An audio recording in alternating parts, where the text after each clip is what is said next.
Oh, busy day, busy day, busy day in baseball. What's going on, everybody? Shout out to the chat. So, um, Yankees a busy day too. Today was the tender, non-tender deadline. Now, there were a couple of pitchers that were non-tendered, even position players that were non-tendered, who could be depth piece options or something, infield depth, bullpen depth for the Yankees. Jordan Romero from the Blue Jays, Kyle Finnegan from the Nationals, both their closers have been non-tendered. They're going to be free agents. So they represent potential bullpen options for the Yankees who are going to have to replace probably 4 or 5 relievers. So shout out to everybody. We got 116 people in here, by the way. Hit that like button if you don't mind. Let's try to get to 100 likes as quickly as we can. Thank you so much for it. I really do. But moving on to the Yankee news, right? Moving on to the Yankee news. Now the Yankees have non-tendered Tim Meza. They've non-tendered John Birdie, and then sources connected to Chris Kirschner and Jack Curry are saying that the Yankees have non-tendered Nestor Cortez as well and Jose Trevino. Okay, they brought back JT Brubaker on a 1-year deal, and they brought back Trent Grisham on a 1-year deal. So I have the payroll chart for 2025 here. Let's just see what this looks like. So we track it here. So the first one here, Nestor Cortez is scheduled to make $8.3 million in 2025. And then what was up next? Trent Grisham, $5 million. So he's going to stay, right? Then Jose Trevino was scheduled to make $3.6 million. Tim Meza, $2.9 million. JT Brubaker, $2.2 million.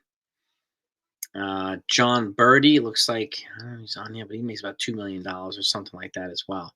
So it looks like the Yankees have saved about $10 million on the payroll after bringing back Brubaker and Trent Grisham. Now, that doesn't mean these guys aren't going to be traded. I understand the logic, but bring back Trent Grisham because he's the only basically legitimate 4th outfield option for the Yankees right now. So, but it doesn't mean he won't be traded. I still think they might, pursue some outfield depth pieces as well. And we got Everson Pereira coming back too. So coming back from Tommy John surgery. So, and obviously everything's going to revolve around Juan Soto, but this clears up Yankees roster spots and it clears up payroll because now it shows, okay, now that Nestor Cortez, and I'm waiting for the corroboration on that, but when it's connected to Jack Curry, it's pretty legitimate. So, and with Nestor Cortez potentially likely out, then my guess is they're going to try and trade Marcus Stroman. And once they do that, they're going to bring in a starting pitcher. So I expect them to add a starting pitcher. I expect them to address the bullpen hard, but they've already said they're going to do that. So who's going to be the starting pitcher? I don't know, right? But moving John Birdie, non-tendering him, opens up, basically clears a path a little bit for Caleb Durbin for second base, right? That's one less guy they have to worry about. They've got Oswaldo Cabrera, they've got Oswald Perez, they've got other guys for the infield they could utilize. So I thank John Birdie. Unfortunately, had some injury problems. He's fast. I'm guessing he'll be picked up pretty quickly, and I wish him well.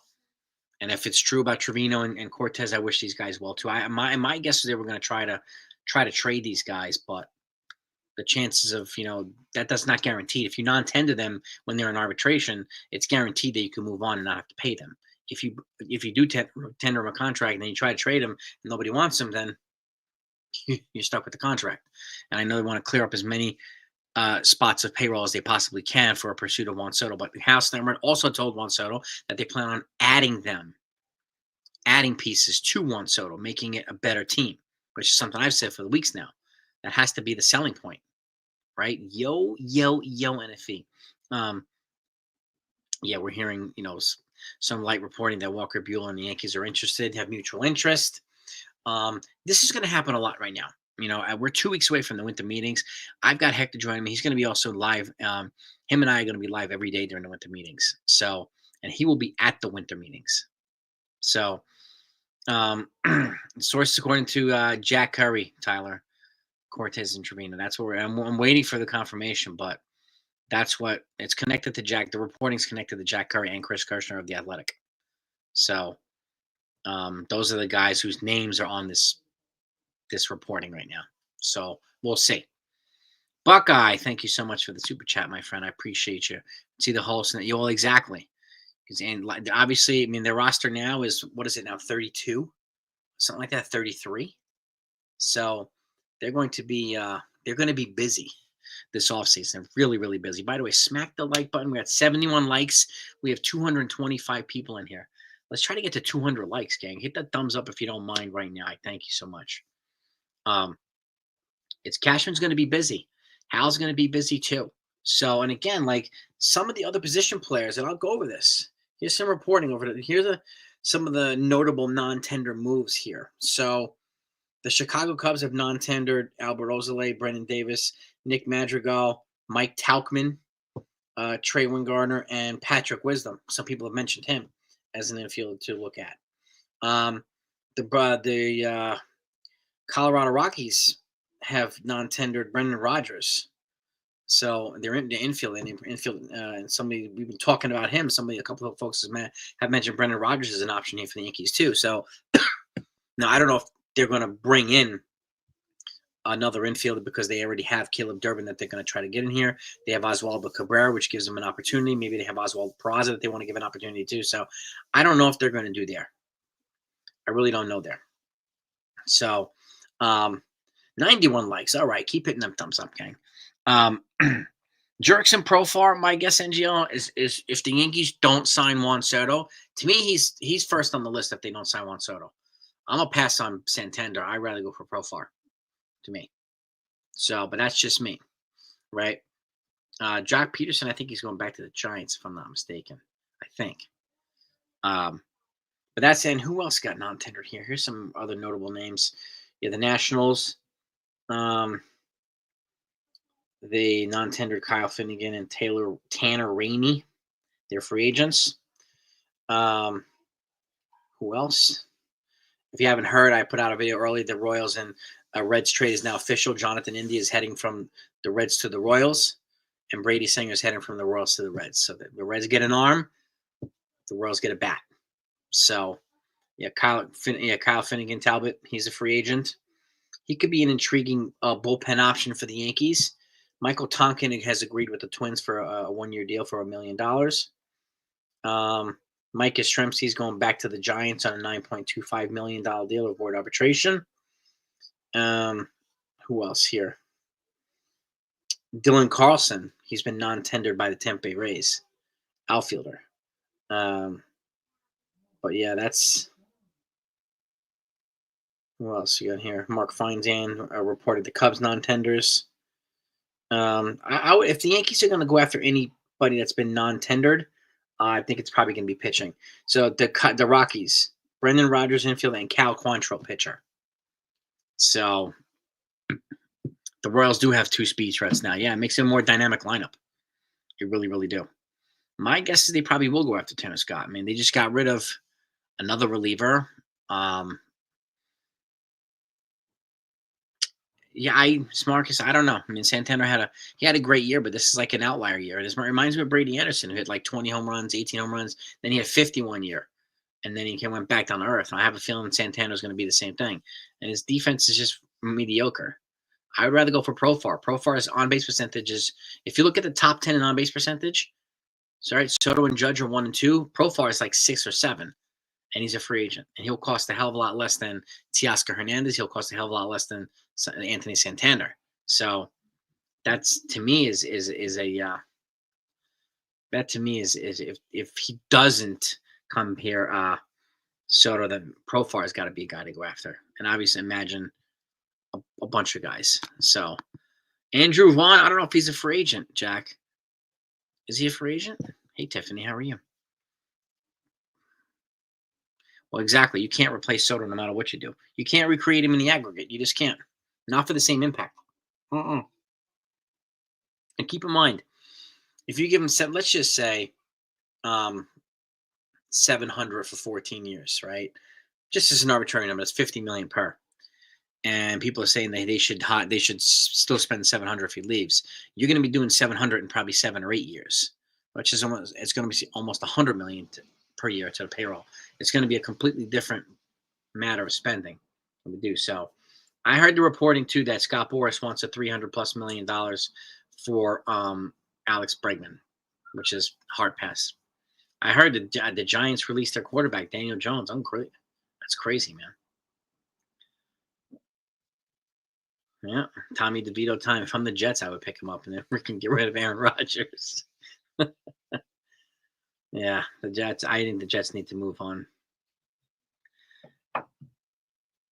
I don't rely on X, Twitter, Stephen B for all my reports either. So that source is coming from Jack Curry and Chris Kirschner from The Athletic. So that's the reporting right now that Bregman wants, or the Boras camp wants, $300+ million for Alex Bregman, which is a crazy contract. Hayden, well, they're bringing back this JT Brubaker and Trent Grisham. It's about $7 million, but if they release these other guys, it takes about $17 million off. So they're gonna drop about $10 million or so off the payroll. And that's what if they trade Marcus Stroman, which I expect them to shop him in the winter meetings. If they trade him, you probably save another $10 million on the payroll, which creates $20 million of payroll flexibility that they didn't have before. So, yeah, I saw that report. Soto wants $45 million for 12 to 14 years with a potential opt-out after the third and fourth year. I don't know. I got my man Hector from Uptown Sports in the house. Sports, what's good, brother? What's good, baby? What's good, baby? How you doing, bro? Good, man. I'm doing pretty good over here, man. We're going over all the stuff that's happening today, dude. It's a busy day, man. A lot of non-tenders for the Yankees. And I'm waiting for the confirmation, but the sources of Jack Curry and Chris Kirschner said they've non-tendered Trevino and Cortez too. Okay. So it's as of now, first of all, shout out to the chat. When the 161 Mafia is in the building, I see Tiffany Craig, the Paranormal, and the Funhouse is in the building. Johnny Pestono is in the building. Kevin, Craig Smith, Howard Thompson, NGL19, David Sabo. Shout out to the 161 Mafia. Smack the like button, hit the subscribe button. My fault, Jason. So what's the official, like what's the list right now? So what we know that's official is Tim Mays is gone. John Birdie's gone. Copy. JD Brubaker is back, and Trent Grisham is back. Okay. We're having the source reports tied to Jack Curry and tied to Chris Kirschner that Cortez and Trevino are gone too. So, and if that's the case, I very much expect them to trade Marcus Stroman and go after a starting pitcher. Free agent market. And I expect them to add, because this is another reliever that's out. I expect them to be, and they've already said they're going to be aggressive in the bullpen market too. So, so you said Bert. You said Bert. What was the first two with Birdie? John Birdie got no tender. That's official. Then Tim Mays, the lefty reliever, he's official. Okay. Okay. JT Brubaker is coming back on a 1-year deal. Trent Grisham's coming back on a 1-year deal, which makes sense. He's pretty much this fourth outfield option they have on a 40-man. So, but he could still be traded for all we know. I don't know. Yeah. Were they both were JT Brubaker and Trent Grisham tendered and then re-signed by the Yankees, or they weren't? They avoided arbitration and agreed to a deal. Okay. So it's the same thing. You get tendered arbitration. They avoid arbitration. Yeah. Sorry, I'm just coming back from the gym. I was at the gym when you had met. I got my 7 miles in today, baby. Always got to get the 7 miles in, baby. I'm telling you, man. Gotta keep it fit, baby. I like it. So that's and then the sources connected to Jack Curry and Chris Kirschner are saying that Nestor Cortez and Jose Trevino have been non-tendered as well, and their names are on this reporting. So yeah. And if Jack Curry's name is on there, I expect it to be. And again, the deadline just happened, guys. It was 8 p.m. tonight. It wasn't 5 p.m. So a lot of the stuff's slowly trickling out. So, and we'll just wait and see about Cortez, because Cortez and Trevino, I think they were going to try to trade them. So, them being non-tender would be a surprise to me. Let's see, Trevino. Yeah.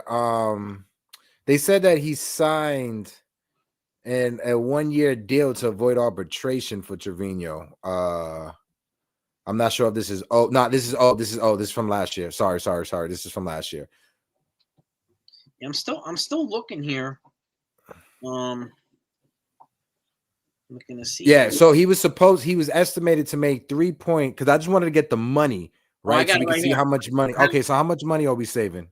All right, so let's go through it. So Nestor Cortez would be making $8.3 million this year.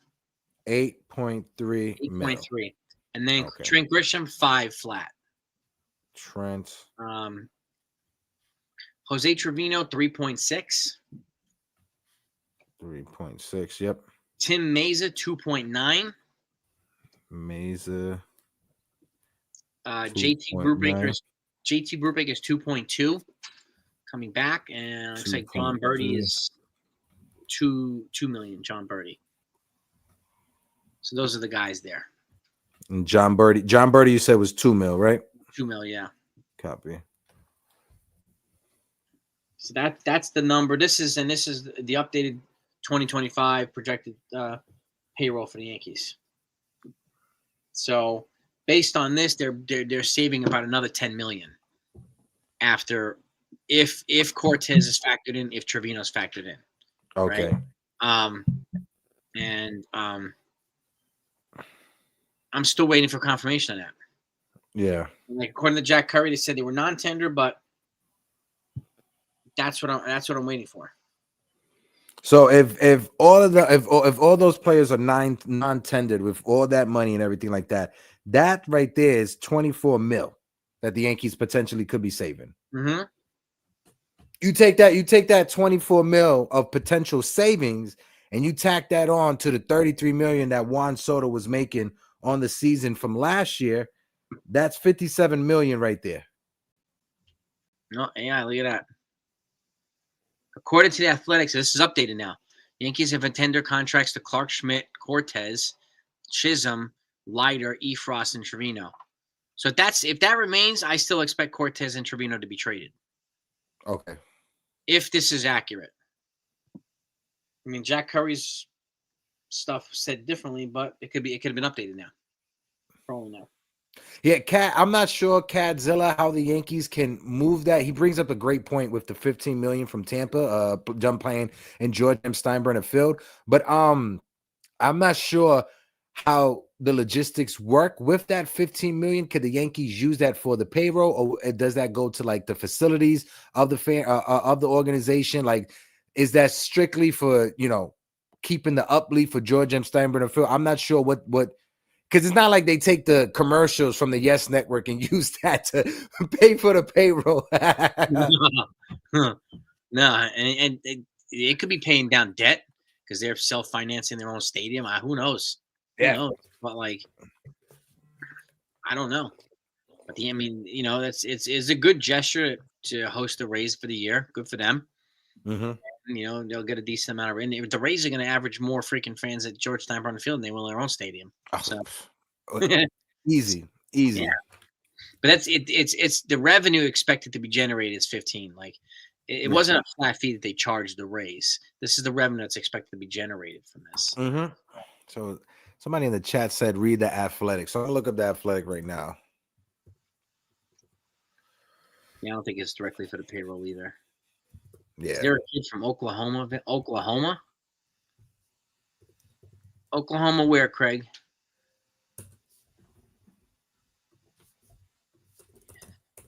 Kid from Oklahoma. I don't know who you're referring to. But this is what we have right now. I mean, there's some other notable players. Kyle Finnegan, closer for the Nationals, got non-tendered. Jordan Romano, closer for the Blue Jays, non-tendered. So these guys could be bullpen options for the Yankees. Mm-hmm. Could be. So we'll see what the Yankees are going to be busy. They're going to be really busy. Mm-hmm. So does the big G money get charged to the books? You mean the What do you Stanton mean? money? Are you talking about the Stanton money? If you are, the Marlins aren't going to start paying that until 2026. $10 million per year. Yeah. This is the last year that he's going to be making what, like that. How much are the Yankees going to be on the books for? Like 30 million this year for him? Yeah. And then it goes down to like 20, and yeah, it goes down after that. Max coverage. What's good, max coverage? Yeah, $25 million for the start patch per year. And this is a way the Yankees can generate revenue to help pay down the debts that they have. Yeah. Max Goodman 8 minutes ago still reported that Nestor Cortez is still on the Yankees 40-man roster. That's from 8 minutes ago. Max Goodman. Okay. But it's crazy how they gave the details on like Baker and Grisham and all that stuff, but I'm asking details on Trevino or Nestor Cortez. I'm not seeing it anywhere. So this is some spotty information that's still coming out here. Yeah, we still have to wait for all the information to come out. But I think if the Yankees were to if not to bring back Nestor Cortez, like if Nestor Cortez is gone, I think it has to do like he's injured. He won't be back next year. I think he's going to miss the entire season. The Yankees know that. The Yankees medical staff knows that. And if he's a free agent the following season, it makes no sense financially for the Yankees to give him 7 or 8 million this year while he's rehabbing and going to be a free agent at the end of the season. Well, exactly. It makes no sense. And that's why it makes sense to non-tender him, because you're not going to be able to trade him if he's hurt. No, nobody's going to want him because he's going to be a free agent the following season after being hurt. Yeah, and it's just like folks that you wanted the Yankees to trade for Brandon Woodruff from the Brewers. He had shoulder surgery. Why are you going to pay for him like millions of dollars for him to not play? Yeah, it just didn't make any sense. Now, are there some cases that a starting pitcher would sign with a team or a reliever would sign with a team, after being injured and potentially coming back the next season? Sometimes that happens. We saw with the former Yankee, the reliever that went to the Blue Jays, Chad Green. Yep. Got a cheap deal. And then the second year was like a more higher base salary because it'll be back. Yeah. Yeah. Did you see the Jonathan India trade? I'm not sure if you spoke about it. Yeah, he got traded to the Royals for Brady Singer, going to the Reds. Yeah, I think the Reds stole away that package from the Royals. Like the Brady Singer is easily a number 3 starting pitcher that you put behind Hudson Green and the other pitcher that they have over there. I think the Reds they're gonna take that next step forward. And Tito's managing the team now.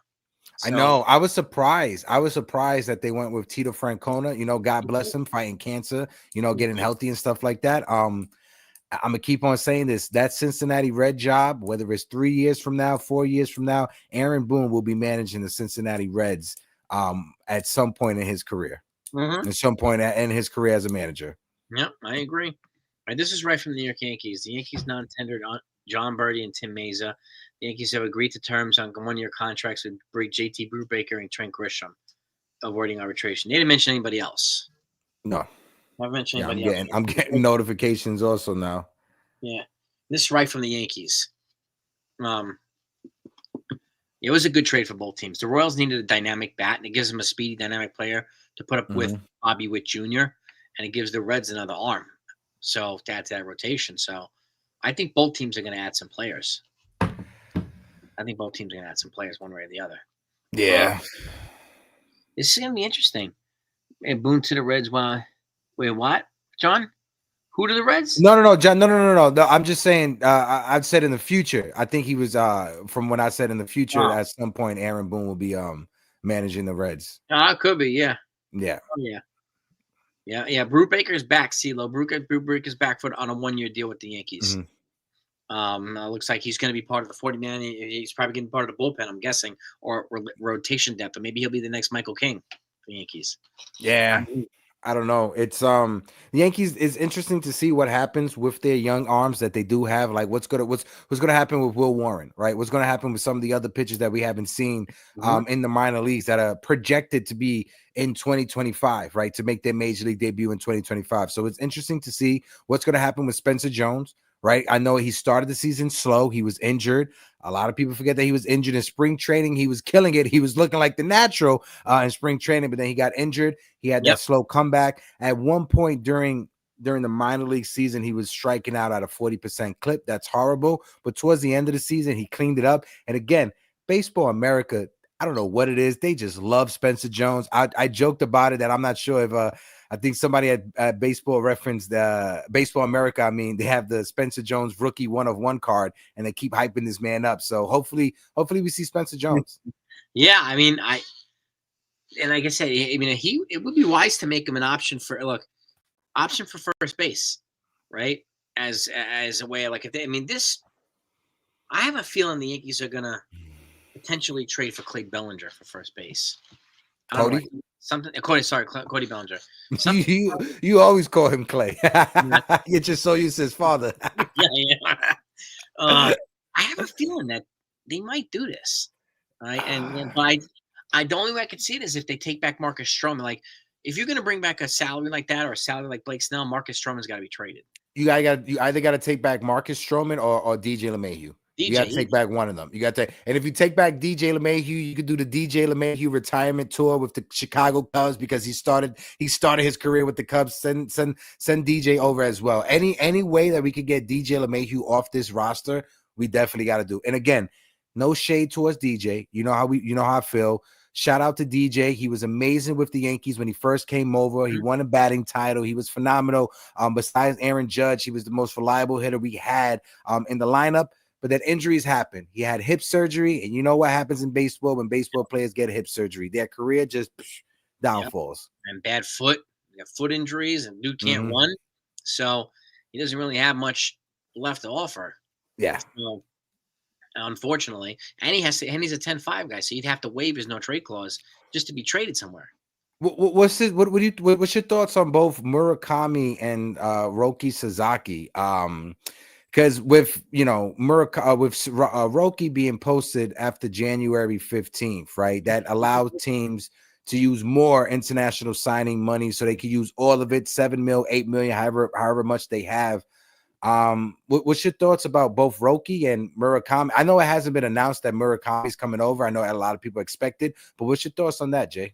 Well, his team has agreed to post them early, but they haven't made it public like Roki's team has. But he also hired Casey Close, an American agent already. Yeah. So it's expected. Yeah. So that's and my guess is, I mean, it would be awesome if the Yankees could get both of them. Well, I don't know if it's how possible that is, but to me, Roki Sasaki, if I'm going to bring him here, I'm starting him in the bullpen, and I'm working him towards being a starter. Right? I want it to be like a Michael King, like a swimmer. He's only pitched more than 100 innings twice in his career. It's not like he's throwing 150, 170, like Yamamoto. He's thrown like 110 and like 102. So, and he's had shoulder problems. He's got a huge arm, but I would want to start. And I don't think he's a given to go to the Dodgers. I don't. So, if he goes there, good. I don't care.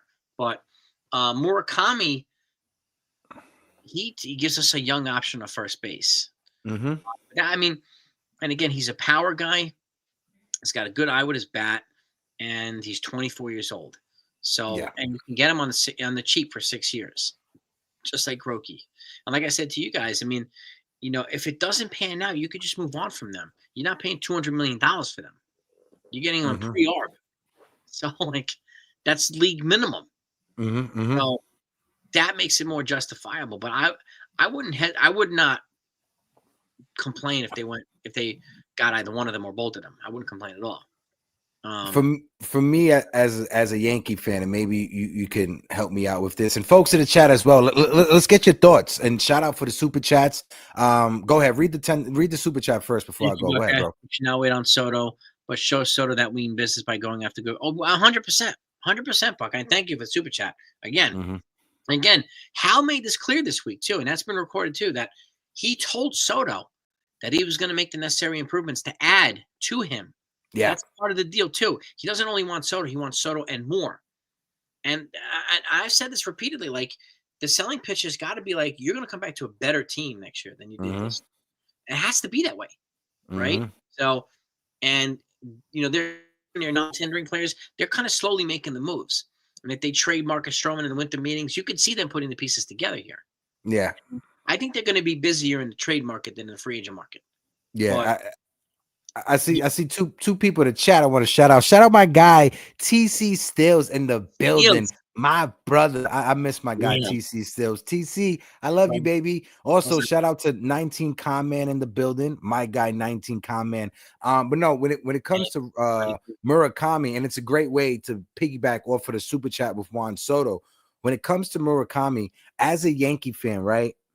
I'm praying that the Dodgers sign Roki, because if you sign Roki, you have to use all the international money you have. It's a bidding war for Roki, right? Even if he wants to come to the Dodgers, you still have to give him what the market dictates, and that's using all your international signing money. When it comes to Murakami, if the Dodgers use all their international signing money on Roki, then it opens it up for Murakami, for the Yankees to be like, copy, we'll give you what we got when it comes to international free agency money. Do you want to go to the Padres, right, in that big stadium, or do you want to come to Yankee Stadium, which has a short porch in right field that you can hit 40 to 50 bombs, and you could be the next Hideki Matsui? And you saw how much love Matsui got when he was a Yankee. And you got a wonderful lefty bat there. A wonderful lefty bat.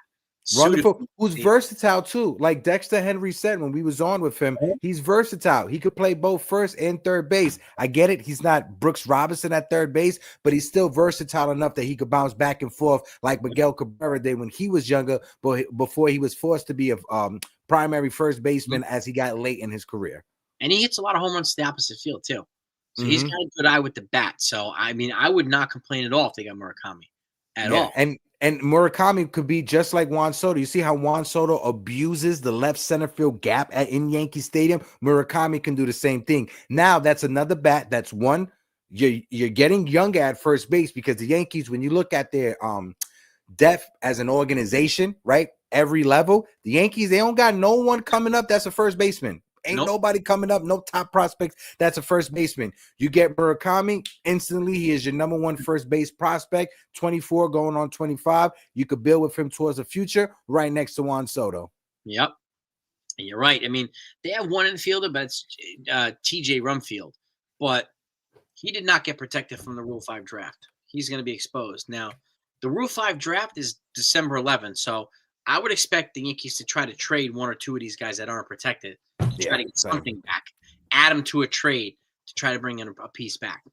Fine, because they will get, the Yankees get hoarded every year in the Rule 5 draft. People take the Yankees players a lot, so people trash the Yankees farm.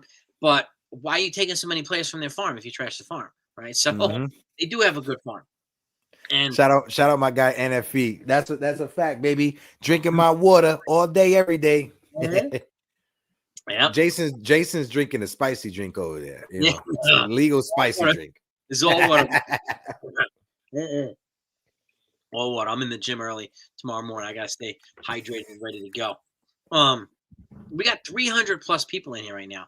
Everybody smack that like button. Let's see if we can smack the like button, hit the subscribe button, share this with some friends. If you have group chats with other Yankee fans, throw this in a group chat, get them familiar. And like Jonathan says, we're sitting at 180 likes. Stop being lazy, pick up your finger and smack the like button. Let's go there. We thank you for it. I really do. And make sure that you subscribe to Uptown Sports as well. Yes. Please make sure you support our brothers here. Make sure you support NFE in the strike zone too. It's greatly appreciated, all is. People have been like pouncing on the Yankees youth, and like people were trying to be critical of Juan Soto. And he asked them about their player development because he was curious to know what their path was. Well, with our young crew, we got Anthony Volpe won a Gold Glove last year. We had the Rookie of the Year this year, right? In third place in the Rookie of the Year. We got Jason Dominguez coming up. We have Caleb Durbin probably coming up. So that's 5 guys in the lineup out of 9 that are kids. 5. That's pretty good testament to their youth, right? A youth making the majors. Thanks for the super chat, Big Ant. Appreciate you. The red flag of Murakami, his least past season, is trouble with mid-90s fastball. Much love to you too, man. Much love. 90. Much love. De la Isla, Bayamon. My guy, Big Ant. How you doing, baby? I have faith in James Rosen's ability to make these hitters better. So just like I have faith in Matt Blake's ability to make the pitchers better. So I think he would improve, and he'd be surrounded by a hell of a lot better lineup here too. So it'd be harder to pitch around this guy. You'd have to Yeah, pitch. So no matter where he pitches, no matter where he yeah. plays in the lineup. So that'll be really, really hard thing to do. Thank Hmm. you, Jerry. Yeah, she's got strep, but she's in a couple days into her antibiotics now. She's finally taken her antibiotics. Shout out to big time Jerry Cadell. I haven't seen him in the chat in a minute. Jerry, I hope all is doing well. Miss your pops. Much love to you, big time Jerry. Much love, buddy. Unproven. Well, I'll tell you this, prospects. He has 240 home runs right now, and he's only 24. Mm-hmm. That to me is proven. Yeah, in the second best league outside of MLB. Yeah. So I'll take that. That's more than Matsui had when he came here. Mm-hmm. So And he's younger than Matsui, and he's younger than Matsui as well when Matsui came over. And just to let people know, I think he only hit 30 home runs once as a Yankee. I'm gonna look it up right now, if I'm not mistaken. Yep.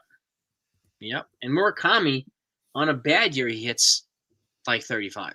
Yeah, and if we could get anywhere from 25 to 30 home runs from Murakami, being a 280 hitter, solid defense at first base, I'll take that. Hideki Matsui never hit 30 home runs with the Yankees. He 31 home runs in 2004. That was the only time he hit 30 home runs with the Yankees. And when he came over, he was 29. In 2004, when he had his career high, he was 30 years old. Mm-hmm. And Murakami is known as kind of the next level of power hitter in Japan. So, and again, if I had my choices at first base, be him or Christian Walker. So, I'm not a fan of Christian Walker, bro. I'm sorry to be the Debbie Downer. I think because Christian Walker's 33 years old. I think the decline it's going to happen sooner rather than later when it comes to Christian Walker. He benefited playing in Arizona for 3 straight years. That's why he had 30 home runs for the past 3 years. I know he's a 3-time Gold Glover, but I feel that he leaves Arizona, which is a hitter's ballpark. I know Yankee Stadium is as well, but I just think the decline is going to happen. I view him as this as the 2024 version of Michael Kadire. Right. When the Mets went to the World Series, they signed Michael Kadire that offseason after winning a batting title. I know it was with the Colorado Rockies, but he went to the Mets, was strictly a DH, and the decline started happening. So that's the only thing I worry about Christian Walker is his age. And the other thing, too, to your point is, well, he's attached to a qualifying offer. That gets directly tied to international money. So if you want to save your money for Murakami or somebody like that, or Roki, you're not going to sign somebody attached to a QO. No. So international money and a draft pick. I'm staying away for that. Like Dom said in the chat, I would rather do Santana for 1 year than give multiple years to Christian Walker for what he's commanding. They're projecting him to get 22 to 25 million. All it takes is some stupid GM out there to give him 28. I'm not trying to and all the Yankee fans that are, I get it, right? The idea of using the 60 million that you're going to sign Soto for and spread that around, right? The last time the Yankees did that, Jason, we lost out on Robinson Cano. So the money from Robinson Cano, we spread it out to Jacoby Ellsbury, Brian McCann, and Carlos Beltran. I remember that. That was like $500 million, right? Almost $500 million. To those 3 players to replace Robinson Cano. I get it. Hindsight is 50-50. We know what happened with Ellsbury. We know what happened with Cano with the Mariners. Yeah. And McCann got traded to the Astros, but he was good while he was here, McCann. I like McCann. Ellsbury, thank the heavens they had insurance on his contract because he didn't play the last 4 years he was here. Nope. Thank the heavens. And it was Ellsbury coming off of an MVP season. Yeah. It's not like he was a bum. He just came off of an MVP season. Yeah. Ridiculous, man. It's a shit luck for the Yankees, man. Really shit luck for the Yankees, man. Shit. Yeah, Beltran was good when he was here, too. Yeah, Beltran. And he was good until that incident in Tampa Bay where he crashed over the wall. He was having an amazing start of the season. He was hitting over 300. The power numbers was there. He looked amazing in right field. Once he had that spill over the wall, he crashed over the wall in right field. He was never the same. And then again, injuries and Father Time caught up to Beltran. But he had an amazing start to that first year with the Yankees. It would have been awesome to get him like 10 years earlier. He wanted to come here. He wanted to. He called before signing with the Mets. Him and Scott Boras called up the Yankees. He was willing to take $50 million less to sign with the Yankees. The Yankees said no, and they traded for Randy Johnson and gave him a contract extension. Is that George Steinbrenner? No, that was Brian Cashman who made that move. Mm-hmm. Damn, that's crazy, man. And you can't tell me Beltran, A-Rod, Jeter, Gary Sheffield, we wouldn't have gotten one championship with that duo. I mean, with that squad. Yeah. I mean, when Randy Johnson came, he was like 38. Yeah, 30. He was 40 years old. Basically, he was 40 years old. Yeah. Oh my God. Yeah, like TC said, stop signing guys past their prime. Absolutely, TC Stills. Absolutely. That's why when it comes to Juan Soto, it is so important to bring him back because he's not 32, 33, 34, 35 years old. He's not Randy Johnson about to be 40 and start cashing Social Security checks. No, this man is 26 years old, and you will have him for the prime. Jason, there were fans calling up to WFAN saying that they'd rather have Bobby Witt Jr. than Juan Soto. Bobby Witt is just 2 years younger than Juan Soto. What are we talking about? Oh my God, people are crazy. People are crazy. Like, oh God. And again, look, at the fact of the matter is he's going to get probably 14, 15 years, no matter where he goes, right? Yeah. That's just the reality, no matter who signs him. If you can secure an opt-out after like 6-7 years, and I would be happy to sign him to that deal. And if he opts out, you let him walk if you want. Bye. Yeah. I'll take 7 years of Prime Soto. Let somebody else pay for 7 years after the Prime Soto. I'm fine with that. Yeah. I'm fine with that. But unfortunately, that's what it's going to take to get him here. And the opt-out is security, but there's no guarantee he exercises it. So there was a report today that's saying he wants an opt-out after the 3rd and 4th year. I would not give him something after 3 years. I might consider 4th and 5th, but I would prefer 5th and 6th. Listen, if the deal breaker is the opt-out after that 3rd year, you're gonna have to cave and give him that and give him that and have this same roller coaster. And when he's 28, 29, which that's where he's gonna make his next big contract. He's gonna take this contract, right? He's gonna have those opt-outs into it just to secure his future, just in case, knock on wood, injuries happen. But if he produces at the same rate, at the same level, he's gonna take that opt-out and he gonna get another massive contract. Yep. And I'll take 4 years of Prime Soto. Yeah. I'll take it. I'll be happy to take it. Yeah. So some people are saying, would I take? I don't know if I would take a flyer on Shane Bieber because he's coming back from Tommy John. There might be some type of innings limit. And the fact of the matter is, if you move on from Cortez and Marcus Stroman, you're giving up like 300 innings. You're gonna need somebody who's reliable to come back in here and give us innings. So I would worry about Bieber because he's going to be on an innings limit to a degree. I like Brubaker, but I don't know what the hell he's going to give the Yankees. You need somebody who's going to reliably throw as much of a full season as you can. Yeah. So that's the way I'm looking at it too. I'll take a flyer on him. It all depends on what's the money.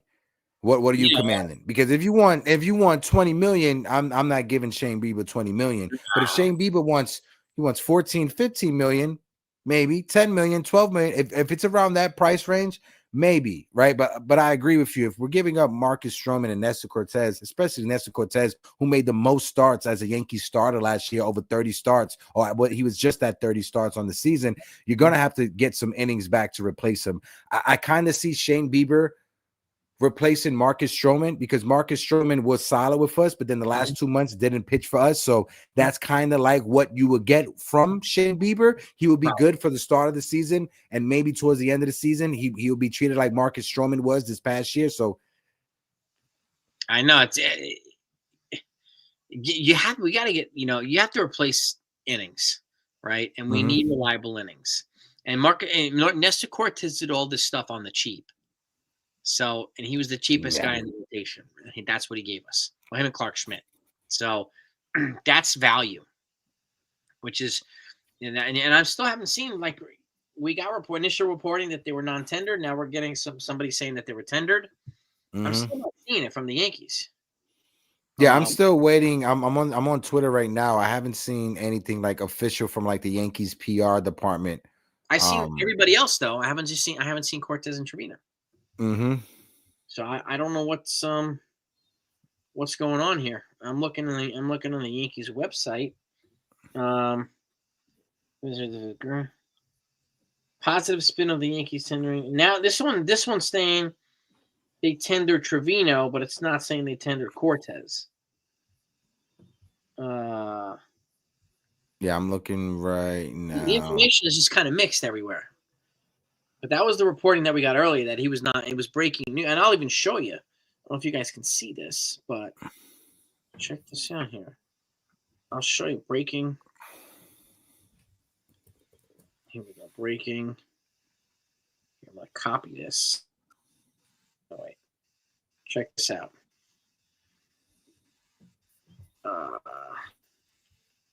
I'll take a photo of this.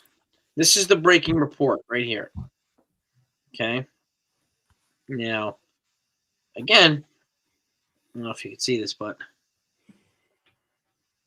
Oh, just text it to me. Just text it to me. I'll text it. Can you guys see this too?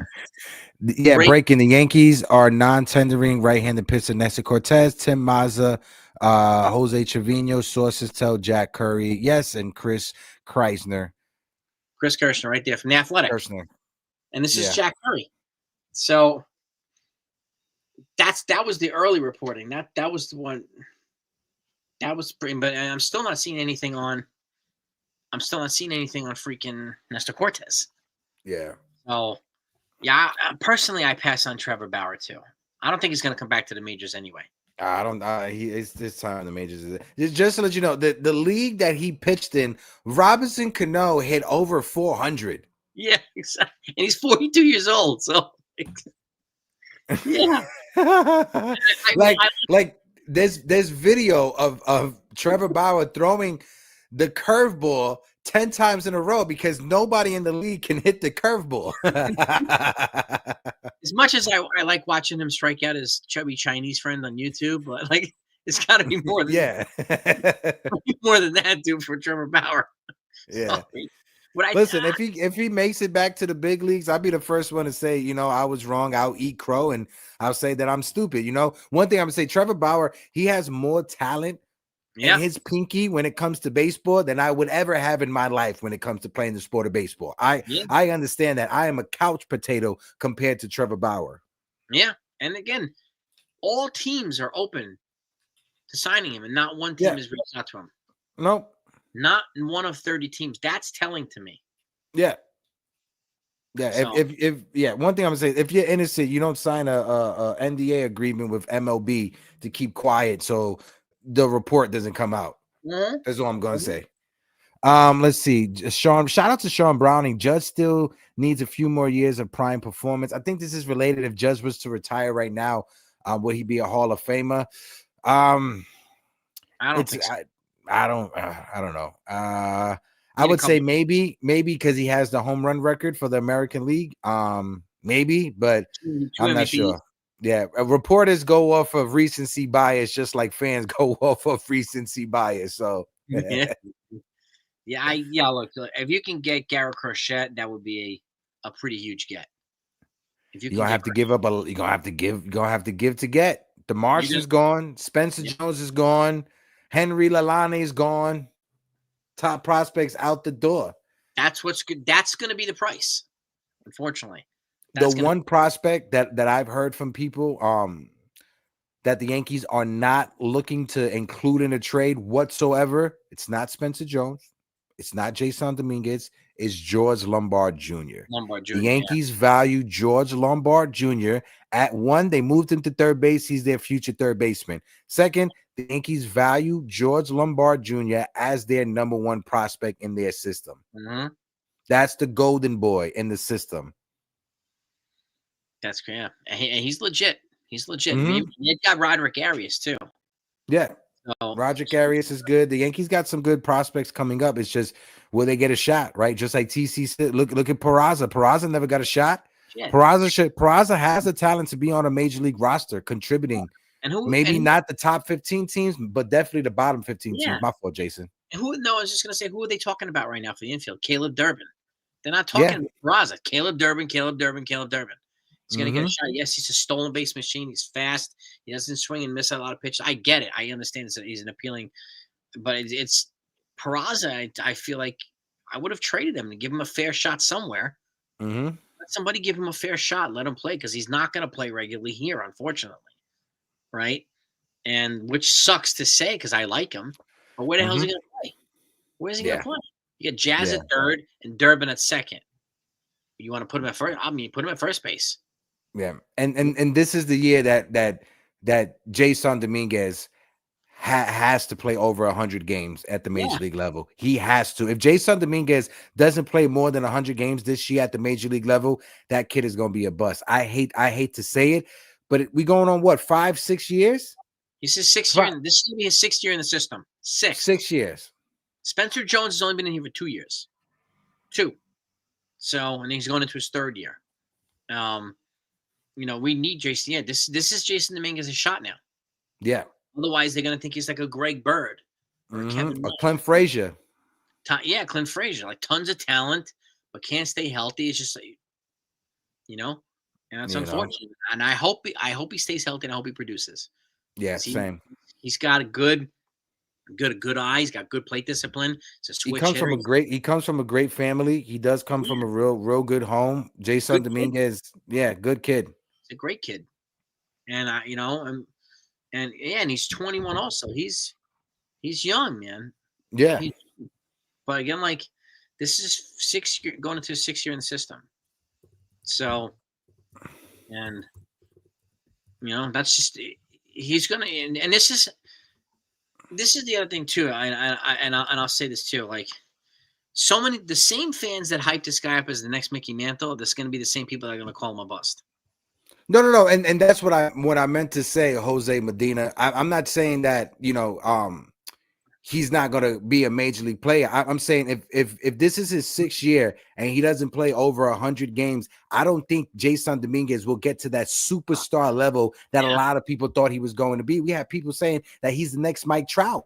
Right? We have people saying he's going to be better than Bryce Harper. He's the next Mickey Mantle. He's this version of this generation's Mickey Mantle, right? Mickey Mantle is at the big leagues at this age, performing at that level at this age. That's all I'm saying, Jose. I just think there was a lot of hype when we got Jason Dominguez. I know COVID happened. There was a lot of players that dealt with COVID as well. And I know he was injured last year, but if Jason Dominguez doesn't play more than 100 games this year, I don't think he'll be that superstar that people were expecting him to be. And I think then he becomes trade bait for a pitcher or something like that. Especially, but teams won't even value him the same. No, you're right. You're absolutely right, man. Especially if Spencer Jones has a big year in AAA. If he has a big year, then they're going to gravitate towards him. So because of his intangibles, he's an elite defender. Dominguez is not, right? So he's faster than Dominguez. So there are certain skill sets that he has that Dominguez doesn't, but Dominguez is an all-around guy. He's considered like a 4 or 5-2 player. So, and we don't have many of those. But you also have a guy, freaking Spencer Jones. He reminds me of Ellie De La Cruz. So, because of the speed and the size, he's a mutant. He's like Judge's son, but he runs like, Billy Hamilton, which is crazy. Listen, I was around Spencer Jones at the minor league complex last spring training, and the kid walks around with an aura. Like he has the looks to be a big league superstar. He has the looks to be a franchise player. It's just putting it together on the field. That all it comes down to. And the one thing that is starting to look like a knock with Spencer Jones is that he's injury prone. Even when he was with Vanderbilt, he had to get Tommy John. He was a two-way player, and then he had to be exclusively just an outfielder, hitter, right? Outfielder, first baseman, right? Because he was injured, and now he's in the minor leagues. And what set him back last year? Injuries. Yeah, and it's true, and that's unfortunately, and Jason Dominguez kind of earned that title this year too, an injury. Like he's coming off Tommy John. And then he came back and he got an oblique injury. He was out for 2 months, right? That was when Giancarlo Stanton went down. That was Jason Dominguez's shot, right there, right? Unfortunately, he got hurt at the same time, which sucks. Which really sucks. Buckeye, thank you again for the super chat, man. I appreciate it. Oh, Judge's dad passed away? Did he really? No way. If that happened, I feel so bad. Let's see. Let's see. That's terrible if it did happen. Absolutely terrible.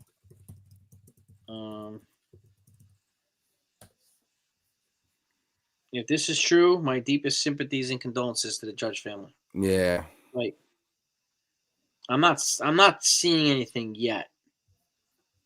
Let me see. Let's add Aaron Judge father.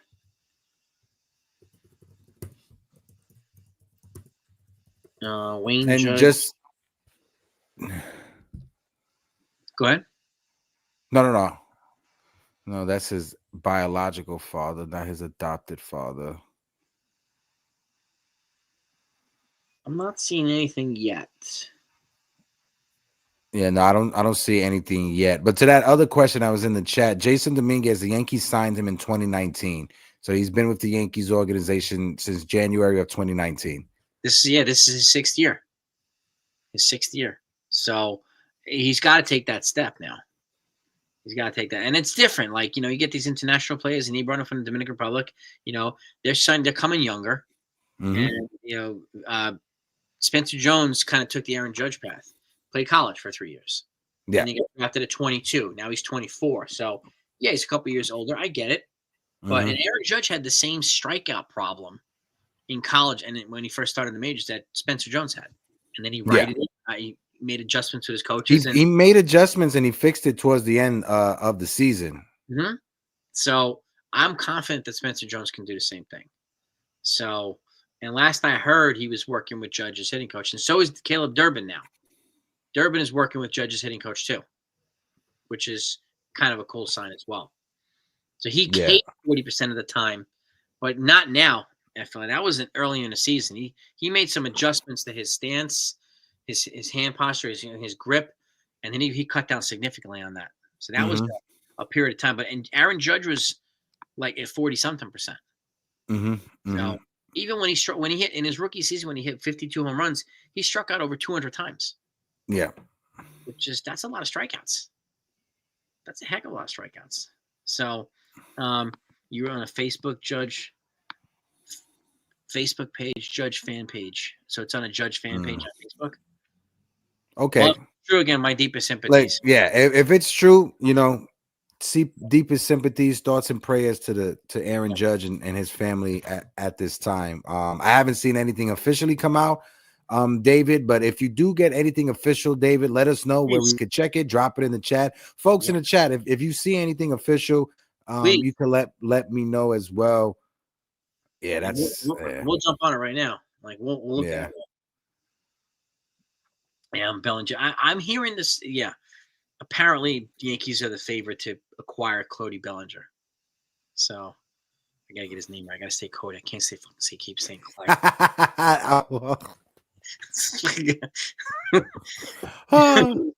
Cody. Shit. Talbot. TT with the super Tyler Talbot. Shout out to my guy Tyler Talbot in the building. What's up, brother? Wild trade. What we got? Spencer Jones, Chase Hampton, Carlos Lagrange, and Tyler Hardman for Vladdy Jr.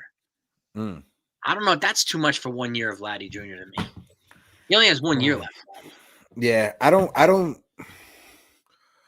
think the Blue Jays would want to make the trade with the Yankees. I know we made the trade with Roger Clemens, but that was in the 90s. I'm not sure if this Blue Jays ownership group and management, if they want to make that trade with the Yankees. Would I love Vladimir Guerrero Jr.? I know he talked a lot of smack about the Yankees, but you can't deny what his bat is. He has a very special bat.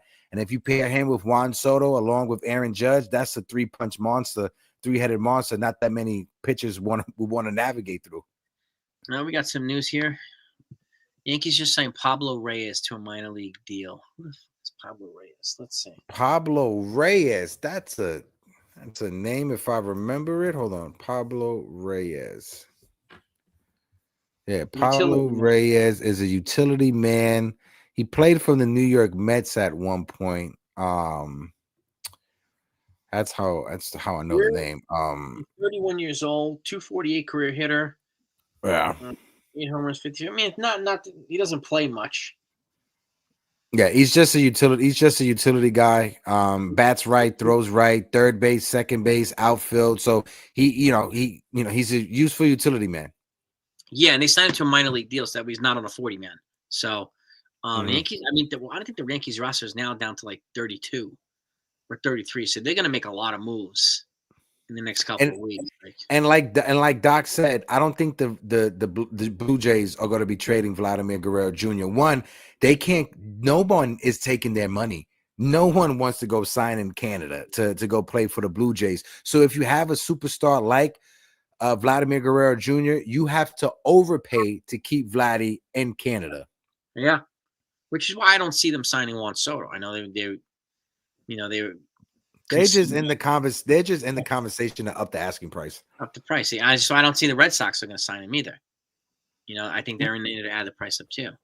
Where do you rank as possible destinations? Like, who do you have 1, 2, 3? Like, if you had to do a top 5, where are you ranking possible Juan Soto destination? Folks in the chat, throw it in the chat as well. Let us know 1 through 5. Where's your possible, obviously, Juan Soto destination? To me, Yankees 1, Mets 2, Dodgers 3, Mm. Nationals 4. Mm. And I don't know who would be my 5, but those are my 4. And the Nationals are a dark horse for me because they have a lot of money to spend, a boatload of money, as super rich owners. So, but at the end of the day, I think it's going to be Yankees Mets. But again, like, I didn't think Yankees do have an edge. We've talked about this. If he didn't play for the Yankees last year, the Mets would have the bigger edge. Yeah. He played with the Yankees, and the Mets, don't have the edge that people think that he does. And I don't really care what Steve Cohen has. And then that report that he's going to overpay by $50 million. He didn't say that. No. And that's just him being desperate. Yeah. So that's just crazy. Yeah. Crazy. I would say for me, it would be a lot of people, Yankee, Mets, Nationals. Shout out to Davey with the Phillies, because obviously Yankees. Yeah. Yankees.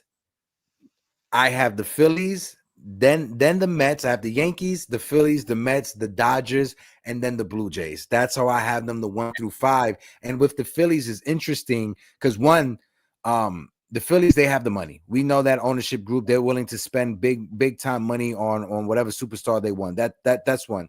Second, Bryce Harper and Juan Soto, they have a relationship with their days back with the Nationals, right? I know Soto got the ring. That's the season Harper left.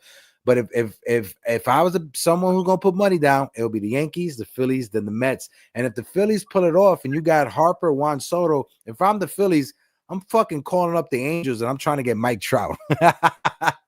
Yeah, I mean, my God damn. And again, they're shopping Castellanos right now, right? And they're also shopping Schwarber and Bohm and Schwarber and Marsh. Mm-hmm. They can clear up payroll. And Dave Dombrowski, he's not the GM there now. He's the team president now, but like he's Don Mattingly's son, Tyler Mattingly, is the new GM in the Phillies. Mm-hmm. So Preston Mattingly, I think his name is. He's the new GM there. He's going to want to make a bold move of some time. And he's also working with Dave Dombrowski. This guy's got a set of balls on him. He's not afraid to be bold. So I could see the Phillies making a splash and sign him to a monster ass deal too. Yeah. But obviously, I want to say the Yankees because one, I'm wearing a Yankee hat for a reason. But no, I would. When you look at it, I just don't, and I'm getting confidence from Hal Steinbrenner, hearing what is coming out there from Hal understands how upset us Yankee fans were after last year, right? Hal understands how upset we were after the World Series.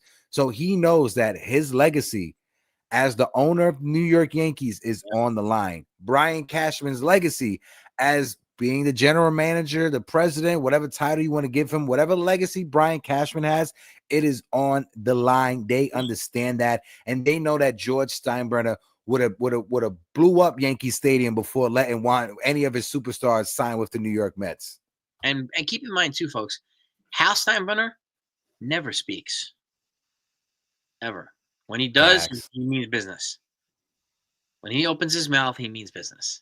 Mm-hmm. I don't remember what the hell his voice sounded like until last time he spoke. So he hasn't spoken since last year. Mm-hmm. He doesn't say shit ever. So Cashman takes all the hits for him, right? That's what he does. Cashman's his henchman. Yep. No surprise. That's part of the deal. He knows that. So when he speaks, and he like I said, he gave Soto the insurances that he wanted him back, and then he wanted to add to him. And if you've given Soto that, and you're the owner of the Yankees, that says a lot. So, and he's also said that, yeah, I'm going toe to toe with Steve Cohen too. So, don't think it's going to be that easy to outbid the Yankees. They're the wealthiest franchise in baseball for a reason. Okay, Cole might be the richest, but the Mets aren't the most valuable.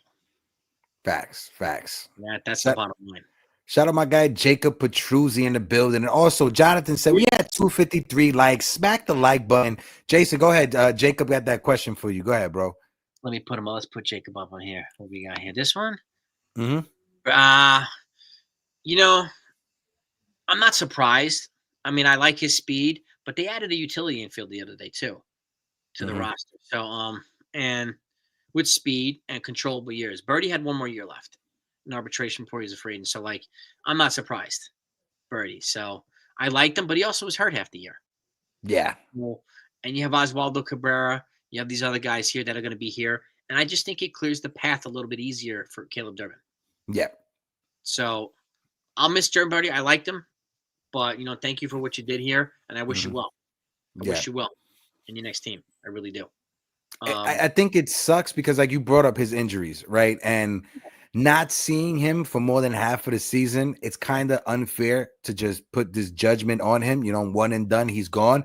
But with Caleb Durbin and the Yankees speaking so highly up about Caleb Durbin, I get it. I know some Yankee fans are like, this kid didn't do anything at the major league level. It's the Arizona Fall League. I get it, blah, blah, blah. The one thing that Caleb Durbin has that it translates easy at the major league level is defense. Defense and speed is something that Caleb Durbin has. His defense, they have him ranked that he would have been at the big leagues last year if he wasn't injured, right, when it comes to defense. But his defense and speed, it easily transitions at the big league level. If you have to put him at the 9-hole and have him hit 220, 230, whatever it is, get some bunts down, and he develop into a hitter at the big league level, I'd rather take that than Gleyber Torres, that's going to give you era after era after era, lead Major League Baseball as the most errors at second base, be one of the slowest players in baseball. Also, Gleyber Torres looked like he was wearing Timbs running on the beach some of the time during the season, bro. And you're almost duplicating John Birdie, but you're getting 10 years younger. Okay? And you're getting a hell of a lot cheaper. And Durbin hasn't even started his clock yet. Birdie's on his last year of the clock. So it's an upgrade if you think about it in that regard. But again, Durbin's got to win the spot. Yeah. He's got to win the spot. So I'm guessing he's got to compete with Peraza, Oswaldo, and whoever else they bring in, right? Fine. That's cool. That's cool too.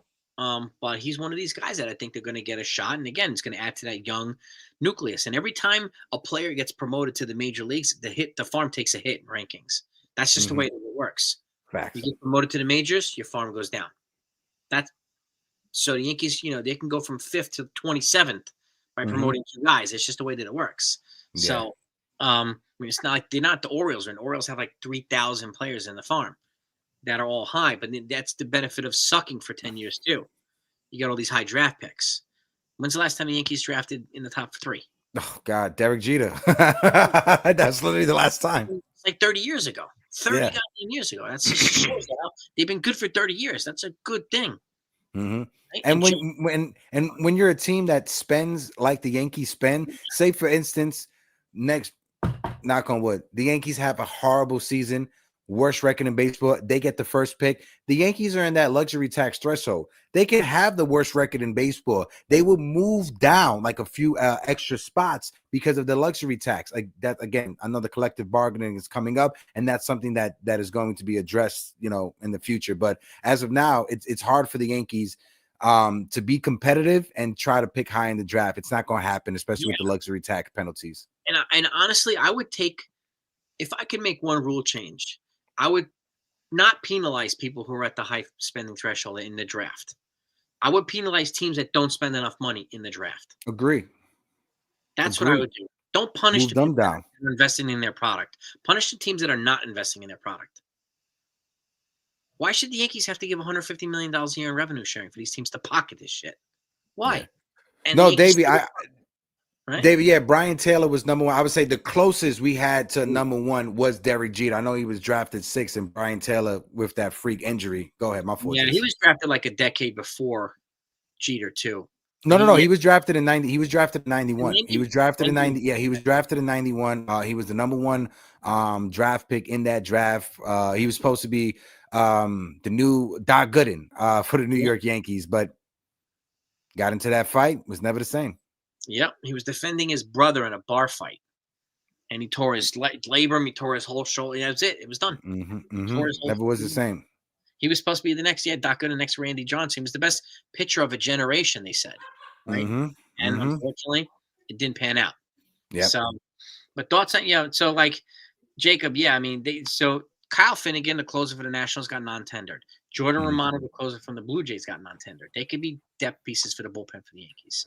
But I would still be going after like Ryan Helsley or Jeff Hoffman, and one of the big arms, or Tanner Scott. I would be still going over one of those big dudes. Yeah, I would definitely have if I'm like listing my tier of who Tanner Scott, number one, and then Finnegan. I will have like as a backup if we can't get Tanner Scott. We need it now that Mays is gone. We have no lefties. If Nestor Cortez is gone, also, if the Yankees don't bring him back, or if he doesn't pitch this year, that's it. Yankees have no lefties. So having Tanner Scott as a late inning guy, being a lefty coming out of the bullpen, I think that would be a solid pickup. Yeah, and Brubaker's a righty, so the Yankees would still. I think the Yankees would be wise to have two lefties.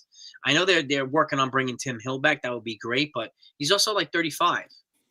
So I think the Yankees would be good to bring in another young guy. And they had this young kid, Ben Shields, in AAA or AAA, I think. He looks really good, but again, he's got to get up here. Yeah. So I don't know who else they're gonna. What's this here? Jonathan's. Kyle Farmer and the Rockies are close to an agreement. Who's Kyle Farmer? Infielder? No, Kyle Farmer's from a pitcher, if I'm not mistaken. Hold on, with Kyle Farmer. The Rockies. No, he's a catcher. Yeah. All right.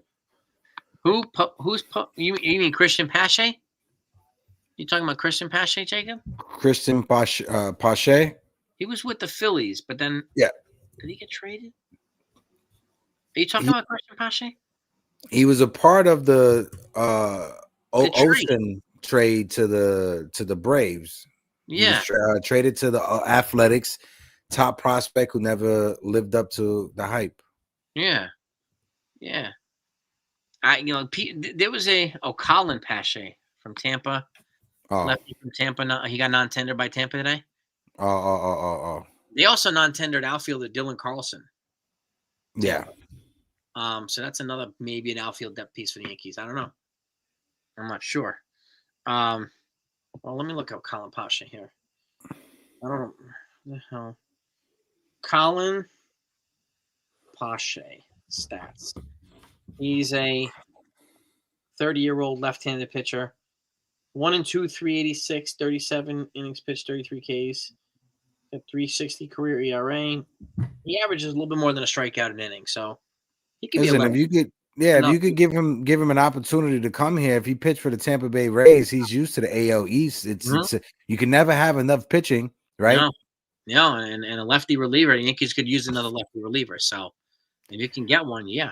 Shout out to Adam helping us get to 266 likes. Folks, we try to get to 300 likes on the stream. We are a few away, so smack the like button for the guys. Appreciate you. So Ryan McMahon, third base. Last we heard at the trade deadline, the Colorado Rockies told him he wasn't going to get moved. Yeah. But the Colorado Rockies have since then announced that they're going to cut payroll. He's one of the higher paid players on there, but I don't know. I don't know. It's stupid. Then you should have traded him at the trade deadline when the need was at the highest. Like now you wasted a half of a season. He doesn't have that many. He doesn't have that many years on his contract, right? You're gonna get less value for him in a trade. I don't know. Yeah, I heard this too. Logan O'Hoppe, from catcher from the Angels. He also plays first base. Ken Rosenthal floated a trade. Now he said they'd send Nestor Cortez to the Angels for O'Hop, and then O'Hop can come here and you'd move Austin Wells to first base. Intriguing. I mean, you can move O'Hop to first base and keep Austin Wells behind the plate too. Yeah. O'Hoppy's a better defensive catcher than Austin Wells. If you get O'Hoppy, you're moving Wells to first base. But I'm not sure if the Yankees want to do that because they've been committed to Austin Wells as their catcher, especially if they catcher the future. Shout out my guy Jacob. I'll always love you, bro. Appreciate mother. VIP, baby. That's right, man. He is straight up VIP. Yeah. There you go, baby. Pasha did something. What is it? You've never seen before. His ERA and xERA in 2024 exactly the same. Oh, interesting. 284 likes. All right, we're 16 away. Yeah, come on, 16. We got. I know there's 16 people that can smack that like button. What would it take to get Bellinger and Horner? That you have to give us Spencer Jones. Probably. You have to give us Spencer Jones and some more for Bellinger and Horner. If Horner's third base and Bellinger's first base, that means Jazz Chisholm goes to second. You're saying goodbye to Caleb Durbin. Yep. So that's another decision the Yankees would have to make. Do you want to say bye to Durbin and Spencer Jones? And what if Cody Bellinger comes and I'm intrigued by him, but he has a $27 million option this year and an opt-in next year he could have a shit year and still opt into $30 million for 2026. So that scares me. That scares me. I'm intrigued by his lefty bat, and it would fit in this lineup nicely, but there's no guarantee. There really is no guarantee in there. So Murakami, to me, younger, healthier. If you can get him, I'd get him on the hell of a lot cheaper. And you don't have to give up Spencer Jones for him either. So, I mean, you can just trade for Cody Bellinger. You mean you could also just trade for Nico Horner too. So, I don't know. I mean, if I'm going to trade for an infielder, I say it again, it's got to be Brendan Donovan from the Cardinals. I think he's the only infielder that I would like to trade for. So, but I pass on Nolan Arenado.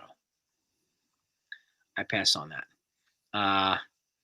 Which pitcher are you surprised that didn't pan out? Sam Militello, Jabba. What job? Right. Well, Brian Taylor, I just can't say because he had a freak injury that kind of jacked him up. So Sterling Hitchcock, Pineda. Pineda had a lot of hype. Jabba Chamberlain, I think, was misused by the Yankees. Yeah, Jabba hated the whole going back and forth. You remember when we had that interview with him and he hated the whole Jabba rules. Yeah, and it was unfair to him. So Sam Militello, I don't remember enough. Brian Taylor, there's a freak injury. Unfortunately, that was just Sterling Hitchcock was decent. Yeah. I would say Andrew Brackman, one of the killer bees. Manny Benuelos as well. Let me see. Oh God. Eric Hilton. Who? Eric Milton, remember him? Oh yeah, when we hit the extra Milton brother that we got in that 2005, either 2005 or 2006 that we traded for him. Chuck Knobloch Jr. Chuck Knobloch Jr. Who else? Let me see. There was another pitcher. I'm forgetting his name. Sean Haney, I think I want to say his name was. You remember the lefty starting pitcher that everybody thought was going to be the next best thing for the Yankees. That. Yeah, when the Yankees had Jared Weaver. Oh God, and Joe Torre probably made one of the worst decisions ever, bringing in Jared Weaver in extra innings against the Marlins when you had Mariano Rivera ready. Mariano Rivera was warmed up, ready to go, but no, we could have gone out there with Jared fucking Weaver. See, Aaron Boone's not the only manager that makes mistakes, man. That was Joe Torre. So shit. What are the Jay Gent, the Yankees non-tendered a couple guys today? I mean Jeff Weaver, not Jeff. I'm always confusing him and his brother, Jeff Weaver. But the Yankees, you're right about that, Jared Weaver. The Yankees could have acquired Jared Weaver. They could have gotten him, Chone Figgins, and who's the other guy? I think Darren Erstad. Brian Cashman had a trade. He could have sent A-Rod to the Angels for those three guys. And George Steinbrenner vetoed him. He shot him down. And then the next day, Hank Steinbrenner gave him like a 10-year deal. That second 10-year contract. So Cashman wanted him gone. He had a trade already agreed upon. And yeah, it was going to be a sign and trade because A-Rod opted out of the contract because so what it would have been was he opted out and he would have signed and the Yankees would have traded him to the Angels and the Yankees would have ate some money and they didn't want to do that. And Alex Rodriguez understood that no matter what team he signed with, whether it be the Angels or with the Giants, whatever team, the moment he came back to Yankee Stadium for that because the All-Star game was at Yankee Stadium that season in 2008. If the moment he came back to Yankee Stadium, he would have been booed by Yankee fans, and he didn't want to go through that. He would have been booed mercilessly. Just like, look, if Juan Soto somehow signs with the Mets, he's going to get booed too. If who? Juan Soto signs with the Mets, somehow he's going to get big and a boo the living shit out of him. Yeah. So, I don't know. I don't know if Bellinger's a lock for the Yankees, but we're hearing that the Yankees are a favored destination. But I don't know. That's going to be a tough one, Bellinger, because you're going to have to clear probably DJ and Stroman. That's not going to be an easy thing to do. It's not necessarily MR. Do people care if they get booed? I'll tell you this. I'm speaking from Shohei Ohtani. He's got a magical talent, but he refused to meet with the Yankees when he first came here from Japan. Who? Shohei Ohtani refused to meet with the Yankees when he first came here from Japan. Okay? And if he was a Yankee now and he dealt with that gambling thing with his interpreter, the New York media would have eaten him alive. Well, the Yankees would have handled it differently. Because what the Angels did, and this is what people don't mention when they have this conversation with Shohei Ohtani. You guys could look it up. There was an article by The Athletic, and Chris K. He put it out there. But when the Angels signed Ohtani, the Angels reached out to an interpreter company to get an interpreter for Ohtani. They allowed that interpreter to be in charge of Ohtani's finances, his bank account, and all of that information. Again, y'all could call BS on it all you want, but the Angels, they have as much fault as Shohei Ohtani does because the Angels, they set it up with their interpreter. They got the interpreter involved in everything. They're the ones that went out there and got that interpreter from whatever company he was working at. Yeah. That's true. And for the Logan O'Hoppe thing, I kind of messed up because I was I'm familiar with their prospect, who I'm big, the 19-year-old prospect. Yeah, he has horrible defensive metrics. I just looked it up on Baseball Savant. They will move him to first base because the Angels, they signed Travis d'Arnaud because O'Hoppe can't play defense. I got him confused for their prospect that I like, the 19-year-old catching prospect. You're right. They did sign d'Arnaud. They also traded for Jorge Soler. So they made some moves so far. They made a couple moves, the Angels, and I think they signed a pitcher the other day. So Finnegan, he just got non-tendered cruise control. So, I mean, I don't think he's going to – he's not going to cost as much as like a Tanner Scott. He's not going to cost as much as a Jeff Hoffman from the Phillies or as much as like Carlos Estevez from the Phillies. And you might still have to pay a couple $1 million for him, no doubt about it, because he's a good reliever. But if you can get him, probably an upgrade over Tommy Kahnle. So – you know what I mean? It was Ohtani. Well, Ohtani wasn't gambling. Yeah, exactly. Man. That was a good one, man. Siciliano, I like that. Go ahead, read it, Jay. If we don't get Soto, Plan B: Corbin Burns, Bregman, Christian Walker, Santander, or Teoscar. No on Bregman. I would pass on Bregman. I would go after Willie Adames if that's the case. I think Brian Cashman hates Alex Bregman the same way Yankee fans hate Aaron Hicks. Yeah, amen. Because anytime Brian Cashman has to bring up when we got eliminated by the Astros and he blames them because they cheated, he uses that excuse. So I don't think Brian Cashman is going to go out there, Get one of the guys that was involved in the cheating scandal and bring him to your team. So I pass on Bregman. Also, anytime I see Alex Bregman's face, I just hate it. I know, yeah, same here. I'm like, again, he won a championship. He has more talent than I would ever have when it comes to playing the game of baseball. I just don't. That's a player that, watching him in the big leagues and the relationship he had with the Yankees, that's a player I would never want to see in a Yankee uniform. Yeah, I agree. You kind of want to like throat punch the guy sometimes. It's not, if he wouldn't be a fit here, I don't think. I don't think it will work out. But to your point here, I mean, Christian Walker, I mean, Murakami, we were just talking about this earlier. I don't know if you were in here listening to time, but like Murakami is, I think, higher on both of our list than Christian Walker is. Way higher. Santander, I would prefer Jurickson Profar. Yeah. Santander. He's going to cost less. His on-base percentage, he's in the top 10 in on-base percentage. Yeah. He plays a solid defense. He has speed. Like you said, I know the injuries is a concern when it comes to Jurickson Profar. Ever since he was a rookie, injuries was always a concern for Jurickson Profar. 50-50, just because this year was the only season he put it all together. And it was the year that he entered free agency. And if I'm not mistaken, he's already in his 30s? I think he's 31. Yeah. So, and I'm not giving this guy like a 7-year deal. No. 3 years, copy. 3 years with a team vesting option for that 4th year, maybe. Team friendly as a plan B, I'll take Profar or Kim. I like CCAs. I like Kim. You can put him in the outfield also, but I rather Profar, just because, you could put him in left field at Yankee Stadium, and you can have a solid defender out there. Yep. And again, Don, if you're going to replace Juan Soto, one of the things you have to replace is the on-base percentage. Mm-hmm. Right? And I know there's people giving him knocks, so he doesn't run the bases well. He was not brought here to be Ricky Henderson. He was not brought here to be Jim Edmonds with the glove. He's smart enough to know the ball's going to play over his head, to let it go and let it hit the wall, and he'll carry him off the wall and get the ball in. Mm-hmm. He made one error this year. So his fielding percentage was .993. Yeah. So balls get over. Yeah, sure. He's not 6'7" like Aaron Judge either.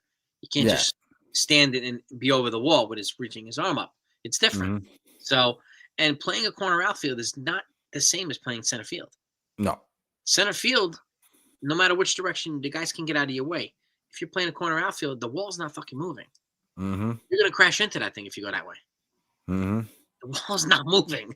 The only way it works with Judge in center and Soto in right field, the Yankees need to get someone who has the abilities like a Jason Dominguez or Spencer Jones to play left field. They need somebody who to play left field. That's a center fielder. That's what they need. In order for Aaron Judge in center and Juan Soto in right field to work, the Yankees need a left fielder that can cover ground more than both of those players. And when you look at both Jason Dominguez and Spencer Jones, they have speed.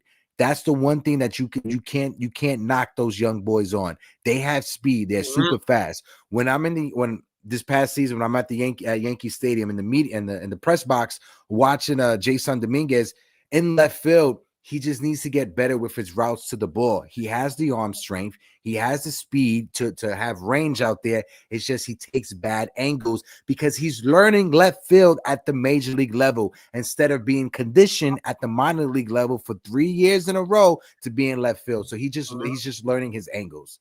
That's an adjustment period for everybody. Mm-hmm. All these guys, Dominguez, Spencer Jones, is going to be an adjustment period. Yeah. So, and I think we need to be. We gave Volpe a whole year. He made his mistakes and he grew, right? Mm-hmm. The same thing with Austin Wells now. So little by little, they're giving these guys a shot. Yeah. Like if they're going to go with Caleb Durbin, you got to give him a real shot. Got to give him a shot. I wish Peraza would have gotten a shot, but I don't think he's getting one. So, but moving forward, it's going to be like Durbin and Dominguez going to be the next two guys, I think. Mm-hmm. Mm-hmm. Durbin, Dominguez, and if Spencer Jones has a phenomenal spring training like Anthony Volpe did, but also he has to start the minor league level on fire. Like that first month down at AAA, Spencer Jones needs to hit 300, 350 in order to be considered for a cup of coffee at the major league level. Shout out to my guy El Don Sicario in the building. My guy, como le va? What's up, brother? That's my guy. So we got Talbot saying 13 for 650. It's 50 per. Opt out after 5. No trade clause for Soto. Ah, I if I can do it, if I can do without a no trade clause, I would. If I can do an opt out instead of a no trade clause, I would. Mm-hmm. But I don't know. You might need to give them both. You're But gonna have to. You're gonna have to give him that no trade clause, and you give him the no trade clause, knowing that he's gonna opt out after that 4th year. He's gonna opt out no matter what. So he's going to opt out. That's why the no trade clause is there, because he doesn't want to get traded before that opt out comes. mm-hmm. And if he opts out at 30, then he'll still get probably a 10-year deal if he's playing as well as he's playing. His bat's likely going to age well. His eye's going to age well. So he's Yeah. got some skill sets that age well. He's not, like Stanton and Judge are going to physically break down because they're gigantic. Mm-hmm. He's a different player. So, and his skill set's different. CCA put it in the chat, and this is something that I wanted to talk to you, Jason, about. He said they need to find a way to get Judge out of center field. Now, a lot of people like to troll and make fun online when the conversation comes up about Aaron Judge being moved to first base. I want your honest opinion. Folks in the chat, let us know your honest opinion also when it comes to the idea of moving Aaron Judge from the outfield to first base. I personally think I keep him in the outfield until Giancarlo Stanton leaves, and then I'm putting him at the DH spot. I think it'll protect his legs more than first base would. And if you want to take advantage of his powers in his late 30s, I'd rather have him at the DH spot, just like Stanton, and not beating up his body in the field. That's personally. Now, I don't think he would suck at first base, but I think the Yankees could probably have better options at first base. If you can keep him in the lineup and keep him healthy at the DH spot, and you can replace him in the outfield with a Spencer Jones, that to me is it's a kind of a nice option. But that's just me. I can't. I mean, the Yankees aren't paying me to say this. I don't work for them. But just being a former player, for the guy his size, I think it would make a lot of sense to keep him in the outfield until Stanton leaves, and then you move him to the DH spot. I'd rather, like you said, I agree with you. Keep him in the outfield until that time comes when Giancarlo Stanton is not with the team and you can move Judge to the DH. I get that. When it comes to Judge, he has the body for it, right? We know he has the work ethic. If the Yankees asked him to do it, he would do it. And the only reason why I brought it up was if the Yankees do it, one is out of a necessity, and you lost out on Murakami and you can't figure it out. If it's not this year, if it's not next year, could it be in 3 seasons from now? I don't know. The one thing I'm going to say is, again, working press at Yankee Stadium and working the field and getting to see these players up close and personal, I've seen Judge multiple games that I've been there with my credentials taking ground balls at first base. I've seen Trent Grisham taking ground balls at first base with Oswaldo Cabrera. And this is before the Yankees put Oswaldo Cabrera out there as a first baseman. So I've seen those guys take ground balls at first base. Now, if I didn't see them take ground balls at first base, I'd be like, yeah, that's not a possibility at all whatsoever. But seeing the fact that Judge has taken ground balls at first base multiple games during the warm-ups, I'm like, all right, maybe there's room for that to be a possibility in the future. Would it happen now? No, I don't think it'll happen now. Is it out of the realm of realistic? No, it's not out of the realm of like possibility or anything like that.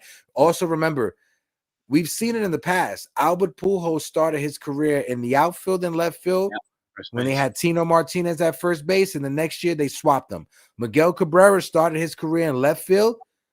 They had Mike Lowe at third. They moved Cabrera to third base, and then they moved into first base later on in his career. So it's not that much out of the realm of possibility. Fernando Tatis was a shortstop that they moved to the outfield. So Joe Mauer was a catcher. He moved to first base.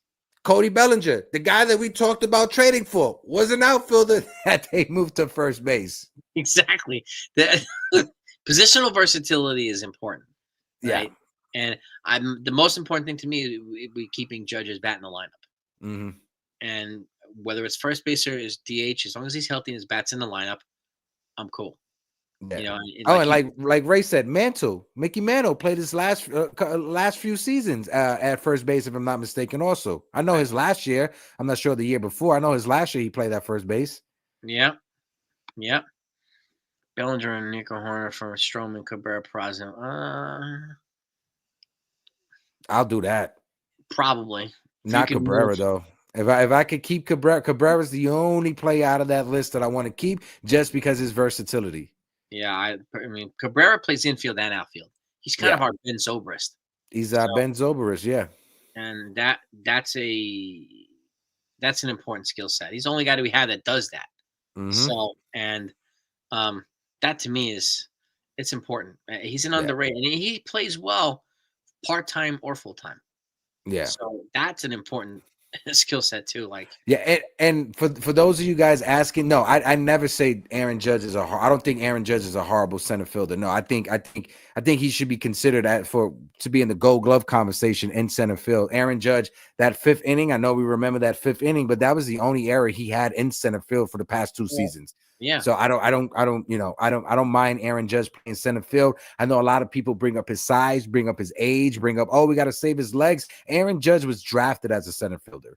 Mm-hmm. Right, the Yankees they moved him to right field because they wanted to save his big body, but out of necessity, he's been playing center field and he's looked decent, in my opinion. Yes, and he can cover more ground than Soto. He can cover more ground than whoever left field, Verdugo. So that's another reason why he's in center field as well. So Yeah, it just makes sense right now. But if Soto doesn't come back, I'm moving Judge to right field. mm-hmm. That's the first move, the easiest move. And then that's super easy. Yeah, you got to add a left fielder, a legitimate left fielder, and then you move Jason Dominguez to center field. Yeah. So, and then that's just, to me, that's the easy one. Mm-hmm. What you do after that, who knows? Because the other thing too is, like, we don't know when Juan Soto is going to decide, right? And by the time he decides, some of these guys that we keep talking about replacing with could be gone already. So what are you going to do then? If Bregman's here or not here, or Santana's not here, or Willie Adames is signed already, all these guys we're talking about, Teoscar, if they're gone, then who are you going to replace them with then? Yeah, that's the other thing. True. So, and that's why I think the Yankees are going to have to make several trades, and see what the hell they can get. That's why I'm hoping that selfishly, I'm hoping that the Juan Soto decision happens during the winter meetings because I will be there. I'm going to be down there from December 8th through the 12th. I will be going live every day with Jason. He didn't know that until now. I just told him. So surprise.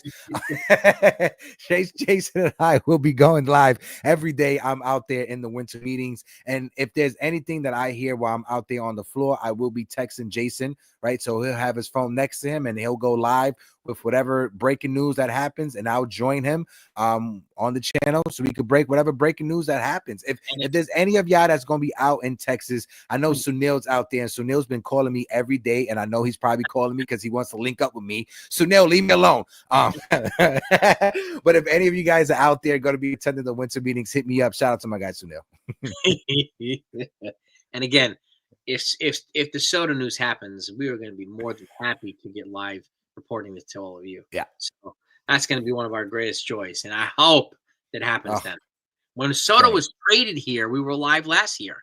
So when it broke that night, we were live for like 3 hours. Yeah. There was like 1,000 people on here. It was great. It was phenomenal. Yeah. It was phenomenal. So we're hoping that it happens again. So, and that would be the biggest news. Because then after that, the floodgates are going to open. But again, I'll say this again. Soto does not help the bullpen. He doesn't help the infield. They have to make those moves regardless. Yeah, They know that. Howe understands that. That's why the information we've gotten out of these meetings is that Howe knows and he wants to add, and he feels he's in a better position this year than he was last year when it comes to spending money. How? It came out. Forbes put out the article. The Yankees netted $675 million in profits. That's $120 million more than the Dodgers. So the Yankees made $120 million more than the team that was right behind them. The Mets made less than the Mariners, than the Seattle Mariners, right? And this is not me just taking a stab at Met fans or the New York Mets organization, because I have a good time when I'm at Citi Field working the press box. But when it comes down to it, Steve Cohen and the New York Mets, they have been operating in the negative ever since he has taken over. And every season he is accumulating debt. They tacked on an extra 10% of debt than they had when he initially took out the money or when he initially purchased the Mets. So they've grown, that debt has grown by 10%. Jason, it'll be a different conversation. And you heard me say this before. If that casino and the hotels and the apartment, if all of that was built up around Citi Field, different conversation, because he has extra money to pull from to help fund the team like the Braves does and other organizations and different sports leagues. It's just you can't do that right now. If this was 5 years in the future, the Mets could play ball, but you can't continue to run a negative debt. I don't care how much money Steve Cohen has. He's not going to take his own personal money to help fund his team. That's not how business works. Yep. And there's one big reason why the Yankees made so much more profits. His name starts with J and it rhymes with Juan Soto. Okay? That's why Yankees made so much more profits. The return on investment for Juan Soto was tremendous for the Yankees, just like Ohtani was for the Dodgers. So this is one reason why he's such an important investment for the Yankees. And it's going to be very difficult to outbid Hal Steinbrenner now that he's locked in. He's locked in. So, and he's made it clear that he's locked in. Like I said, you don't hear the man speak, but when he does, like he spoke last year, right? When he wanted Aaron Judge back, he made a phone call. Judge was back. That's it. He was in Italy. He called Judge, made a phone call. He was back. Right? Yeah. Well, like I said, he's got the George. He may speak a little bit quieter than George, but he still packs the same punch. Right? So say what you want to say about Hal, but he gets this thing done. And the Yankees are a wildly profitable team. He's running it smart. Right? So I'm pretty confident in their ability to re-sign Juan Soto and add to him, and especially because they have to. Also, I'm confident with that. So, what else we got? Anything in here? We got. There's one more chat that I saw. LB, shout out to LB because he's been killing it the entire live stream. He says comparing Ohtani to Soto is criminal. Soto is not even top 5 in endorsements. He is not that guy. What's your thoughts on that, Jay, before we skedaddle? Shohei Ohtani would not be able to do what he does in LA in New York. Period. The return on investment for him in New York would not be the same as it was in LA. He's in the right spot in LA. Soto's in the right spot in New York. Right? I don't really give a shit about the endorsement comparison. I'm not comparing the endorsements. Okay? Soto's the perfect player for New York. Ohtani's the perfect player for the Dodgers. That's what matters. Right? And that's the bottom line. Soto's giving the Yankees what they need. Ohtani's giving the Dodgers what they need. Good for them both. Right? They're both generational players. And I find it, I don't really see the point in comparing the two of them. They're different players. They're younger. Right? And Soto's 5 years younger than Ohtani. So yeah. I don't think Ohtani's going to be a two-way player for 10 more years. I think he wasn't a two-way player for this past season. Yeah, exactly. So, and he may get, maybe another 3 years of pitching and decent, solid pitching. Good for him, right? And good for him. But I don't see the point in comparing the two of them. Yeah. They're in different leagues. They're in different. So, like I said, Soto's a perfect fit here. Ohtani's a perfect fit there. Let him be that. And that's it. When you look at Juan Soto, right, and when you look at the top jersey sales in Major League Baseball from this past season, it's Shohei Ohtani, Bryce Harper, Aaron Judge, Mookie Betts, Francisco Lindor, and then Ronald Acuna, and then Juan Soto. Juan Soto 7th. What stands out to me in that list that I just named, Juan Soto is the #1 jersey sale for all of Dominican baseball players. Is what people have to understand. The influence that Juan Soto has with the Dominican community. You saw it this year at Yankee Stadium. I've never saw this amount or that amount of Dominican flags at Yankee Stadium like I saw this past season. And when you compare that with the Mets, Yankee Stadium being so close to where I live in Washington Heights and Dykeman, little Dominican Republic up here. 15 minutes away. It takes me 15 minutes to get to Yankee Stadium. When I went to go work at Citi Field to cover the Licey versus Los Aguilas, the big Dominican teams playing against each other, that took me an hour and 15 minutes to go on public transportation. I'll tell you this right now. Folks where I live are not trying to go an hour and a half to Queens to go watch baseball. That's one. Second, the Yankees sell out Yankee Stadium, 42,000 every game. That game, Licey versus Los Aguilas, Citi Field wasn't able to get more than 30,000 Dominicans at that stadium. And on top of it, half of the people showed up after the third and fourth inning because it was so far to get to. So the stadium looked empty towards the end of the game. So I bring all up that to say, outside of New York City specifically, the Washington Heights, Rhode Island is the second largest concentration of Dominicans. Jason, do you know why? I don't.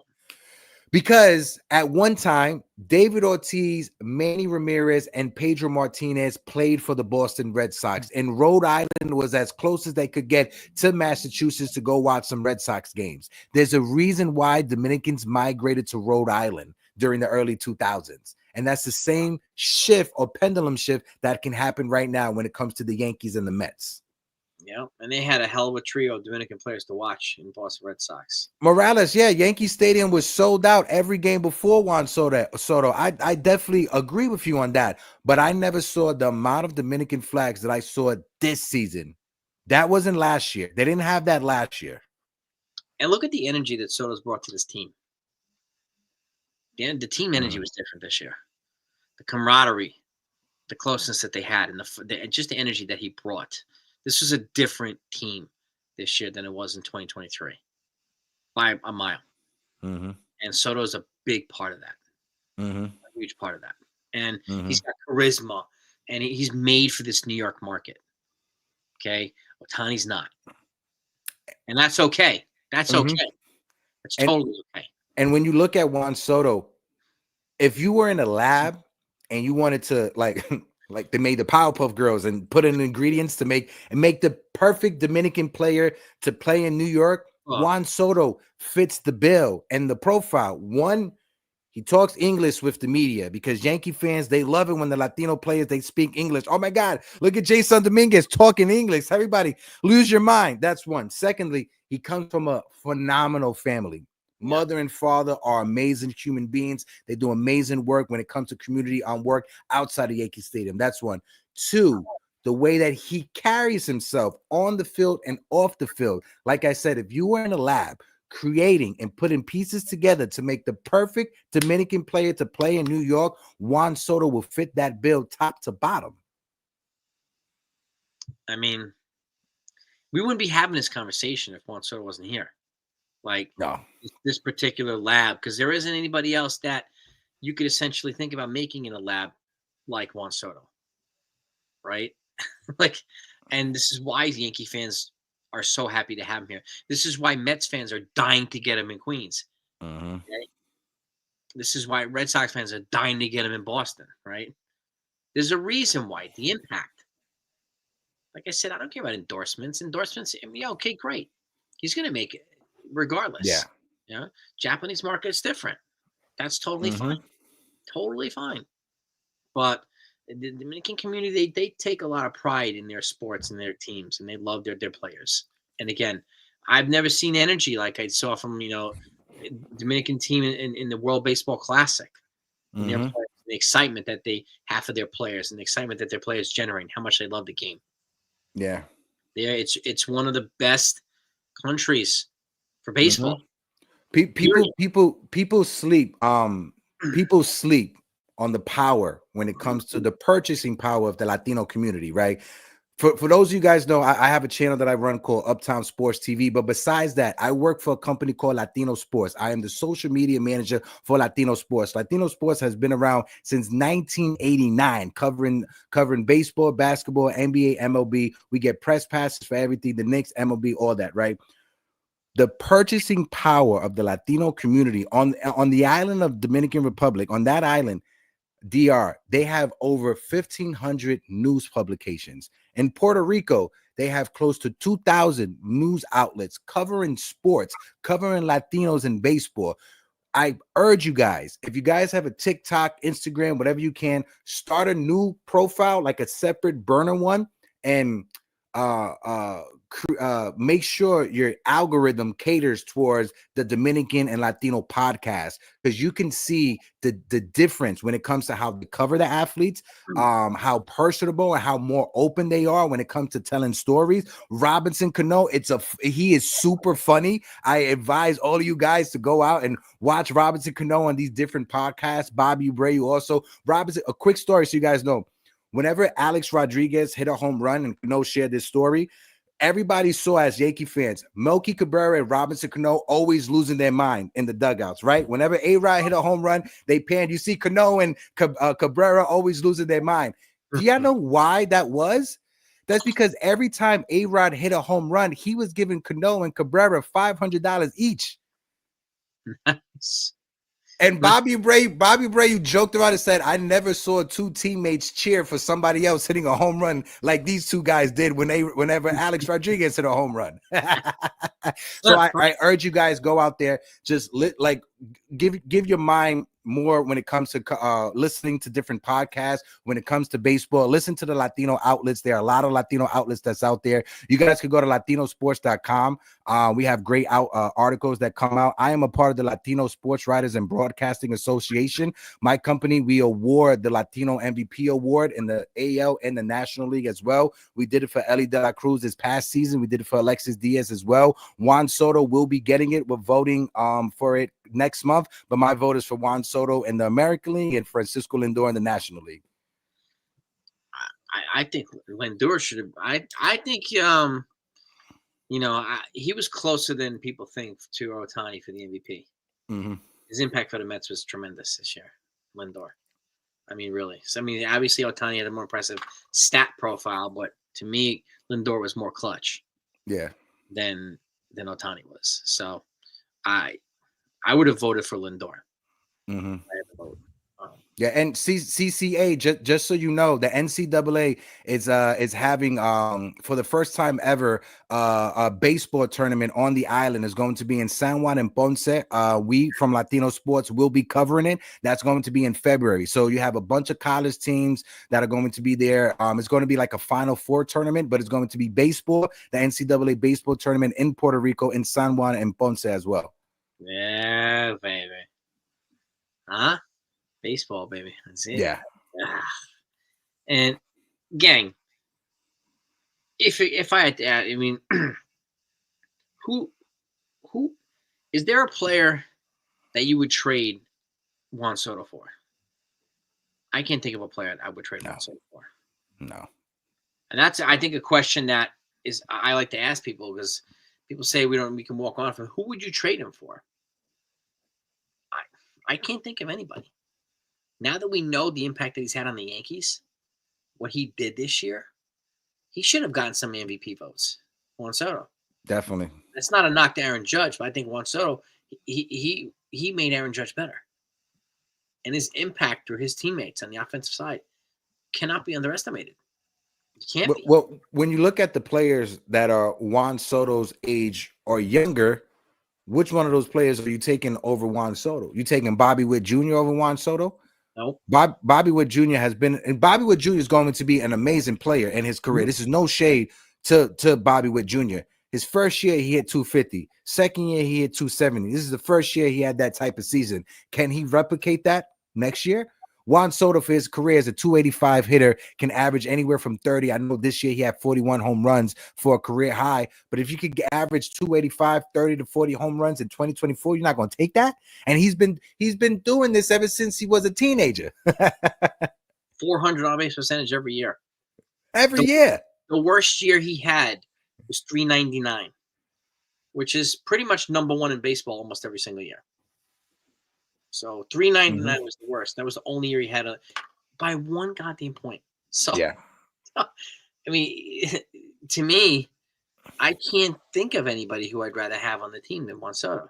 There isn't a single person, and that's Well, I agree too, CC. I don't think the Yankees make the playoffs without Soto. I don't think they get to the World Series Same. without Soto. Agree, So, 100%. I mean, And the same, and like Morales says, it's the same thing about Judge, right? It's just who impacted the Yankees more last year. Was it Aaron Judge or was it Juan Soto? And I'm gonna say this right now, right? Not to sound like I'm a Judge hater and performing just off of recency bias because of that 5th inning in the World Series. But the Yankees finished the season with 94 wins. The first month of the season, Aaron Judge struggled tremendously. If Juan Soto struggled the same way like Aaron Judge struggled, the Orioles, they were at what, like 88 wins, 89 wins? something like that, yeah. So that's 5 or 6 games that decided the division. So if Soto and Judge struggle both the same way, we probably don't get those 5 or 6 wins that push us to 94 wins because True. that first month was horrible. And the only reason we won games in that first month was because of Juan Soto. He was the most consistent player all year. The only month where Juan Soto struggled was literally just in August. It was like in the middle of August or like the second week of August was like the beginning of September. That was like the first time all year he hit below 200. He had a batting average that was over 300 for the majority of the season. And then August came and it dipped under 300. And where did he finish at? 290? I think it was, something like that. Hold on, I'll look it up. Not bad at all. 290, 288. His on-base percentage was over 400. Yeah, 288 batting average on the season. 288, 109 RBIs, 41 home runs, on-base percentage of 419, 2 points off of his career mark of 421, a 569 slugging, which was his highest of his career, a 989 OPS, which also higher than his career average. Oh my God. The Yankees need, and now like the Yankees need Juan Soto, but Soto and this is not a knock to Soto. Soto and Scott Boras, they need Hal.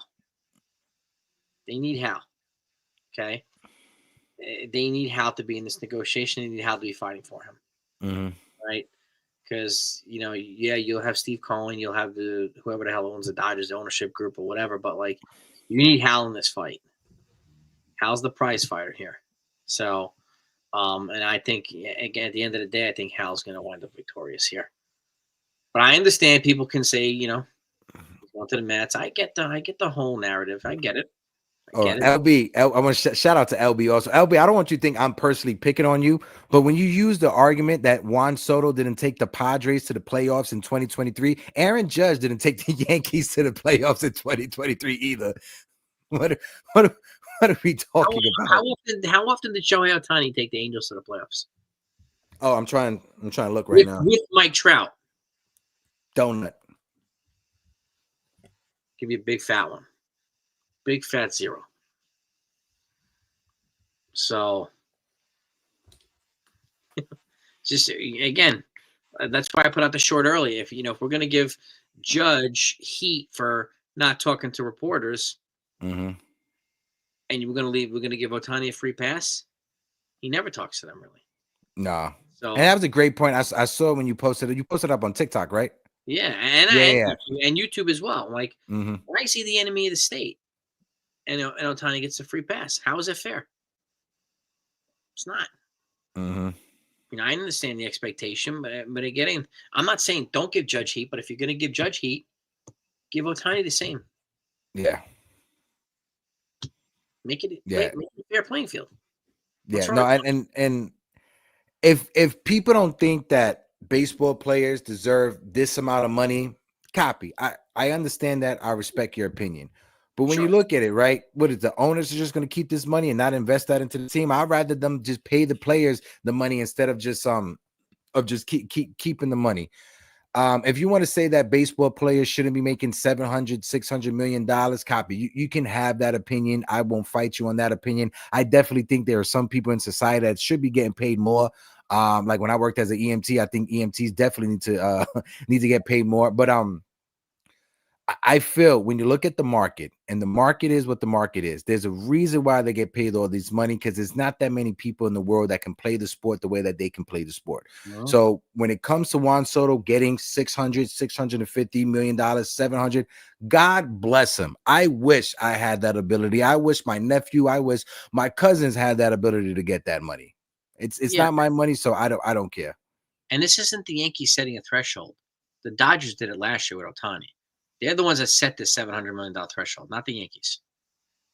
It gave them the reason to go after it. Now it gives Scott Boras the reason to go after it. Mm-hmm. So and if Otani signed the 600, 600 would have been the threshold this year. Mm-hmm. It's 700 because of the Dodgers and Otani. Mm-hmm. So that, to me, I'm going to point that out until I'm deaf in the ears. Yeah. The Yankees generally don't set thresholds like that, and that's this is like almost $300 million more than Mike Trout. That's that's almost double Mike Trout's salary, almost Mm-hmm. double. So that's just a fact. So, but Scott Boras is Scott Boras. There's a reason why players go with Scott Boras. Why Yeah. go with Scott Boras, Mm-hmm. and he has every argument now to go after the 700. I don't know if he can't guarantee he's going to get it, but he has every reason to ask for it. Mm-hmm. Every reason, and there are advantages that Soto has. So that's just the reality of the game.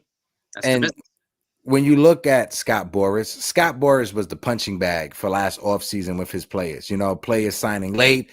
They're not, not getting the full money that people thought that they were going to get. So Juan Soto is the golden goose. Shout out to my guy TC Stills. Yeah, Yankee YouTubers should be making more money. Absolutely. Yeah. But when it comes down to it, you got they just make that's just the money that they get paid. It's just the market. It is what it is. And Scott Boras understands that he has the golden goose in Juan Soto, and he understands that every team out there would love to have Juan Soto. He may not be Shohei Ohtani. I think I forgot who pointed it out. I think it was LB who pointed it out when it comes to endorsements and stuff like that. Morales, I think, put it out when it comes to endorsements. He may not be the top jersey sale like Ohtani. He may not be the second like Bryce Harper or third like Aaron Judge. But if you sign Juan Soto to this massive contract, at least your jersey is going to be top 10 in jersey sales for the next 5 to 10 years. At least that's a given. And speaking to your point too, endorsements and all that stuff is fantastic. But who's the most valuable franchise in baseball every single year? New York Yankees. New York Yankees. And Now, when it comes to Ohtani, right? Just so people know, that money that he brings in from the Japanese market, from the Asian market, is ridiculous. When the Yankees was in the World Series, normally we're in the press box. They didn't have us in the press box. Over 90% of the press box was the Japanese media. They had a nice little section for us in the 400s. We had a little private area with like free waters and shit. That was horrible. But we were in the press box because the Japanese media needed to be in the press box. We have a guy for Latino Sports. His name is William. He covers us. He does articles. He covers the Dodgers exclusively for the past 2 years. The year before they got Ohtani, William went to over 70 home games covering for Latino Sports. This past season, he was only allowed to go to 30 home games because they catered to the Japanese market. The Japanese media, he was only allowed to go to a certain amount of games. And he's a hero in Japan. Mm-hmm. He's a god in Japan. So. And this World Series was the most views, when it comes to viewership, since 2007. Who was in the World Series in 2007, Jason? 2007. That was the Red Sox and the Rockies. Red Sox and the Rockies, that's right. Who was pitching for the Red Sox? Daisuke Matsuzaka. Matsuzaka, that's right. Shit. There's a reason why this World Series in 2007 was the highest in ratings, and that's because of the Japanese market. MLB knows that. No, that's a good point. That's a good point. And again, who wins the World Baseball Classic almost every time? Japan. Yeah. Japan. So yeah, they take their baseball very seriously there. Mm-hmm. Very seriously there. Mm-hmm. So, I mean, so there's can't take it away from Japan. I mean, when Ohtani is healthy, right, and he's pitching, best play in the planet, right? He is a phenomenal hitter, Mhm. amazing hitter, right? The Yankees aren't trying to get Juan to get Shohei Ohtani. They're trying to get Juan Soto right now. Mhm. That's who they want.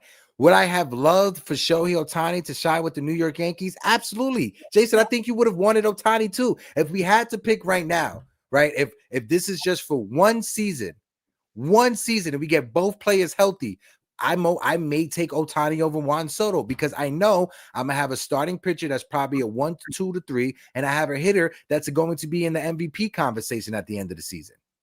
Yeah, that's a fair point. That's a fair point. Yeah. Again, but knowing what we know now, I still think Soto's the best fit here. Yeah. And again, there's no disrespect to Ohtani. He's a phenomenal player. It's Mm-hmm.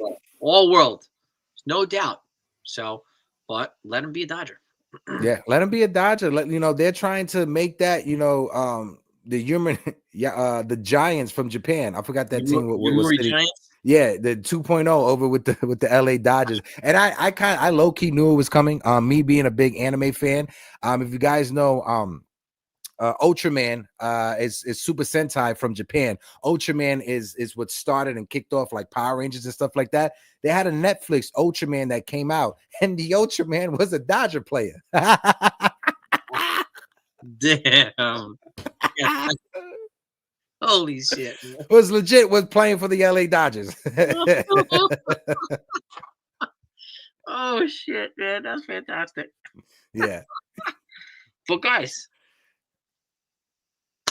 again, Otani. Now you got two big Japanese players, right? Roki and Murakami. And what I love for them to both come to the Yankees, yeah, it'd be great because we would be able to counter their Otani Yamamoto duo. Mm-hmm. So, but it still remains to be seen. Like Hector said too, they're gonna wait until the money resets for 2025 because that all the teams have their full allocation. Then it Yeah. creates more opportunities for the players. They can be more selective, right? And they can go to the teams that have the top. I don't know if they're gonna want to. I don't think Roki's gonna be like, yeah, I want to play for the Reds. I want to go to the Brewers. I doubt that's gonna happen. But you know, not take anything. You never know. Yeah. You never know. But I do think they'll wait until the thing resets until they officially get posted. And once they get Yeah. posted, it's 45 days to negotiate. And if you can't come to terms in that 45 days, you have to go back to Japan for the whole another year. That's the deal with the negotiating window. 45 days. You have to come to an agreement. And I think that and it's a given that Roki, because it's been announced, but like Murakami, it's most likely going to happen because, like you said, he hired that American agent, and it's if you're Murakami, it's perfect because everyone's going to try to get Roki, and Roki, his stats are amazing. A lot of people say that he's not a finished product, right, because of his control issues. Listen, the kid throws 102, 103 miles per hour with a nasty breaking pitch. He could definitely fit in and be a number 2 in any rotation out there in baseball. Maybe a number 1 that could potentially be the best pitcher in baseball if he stays healthy and puts everything together.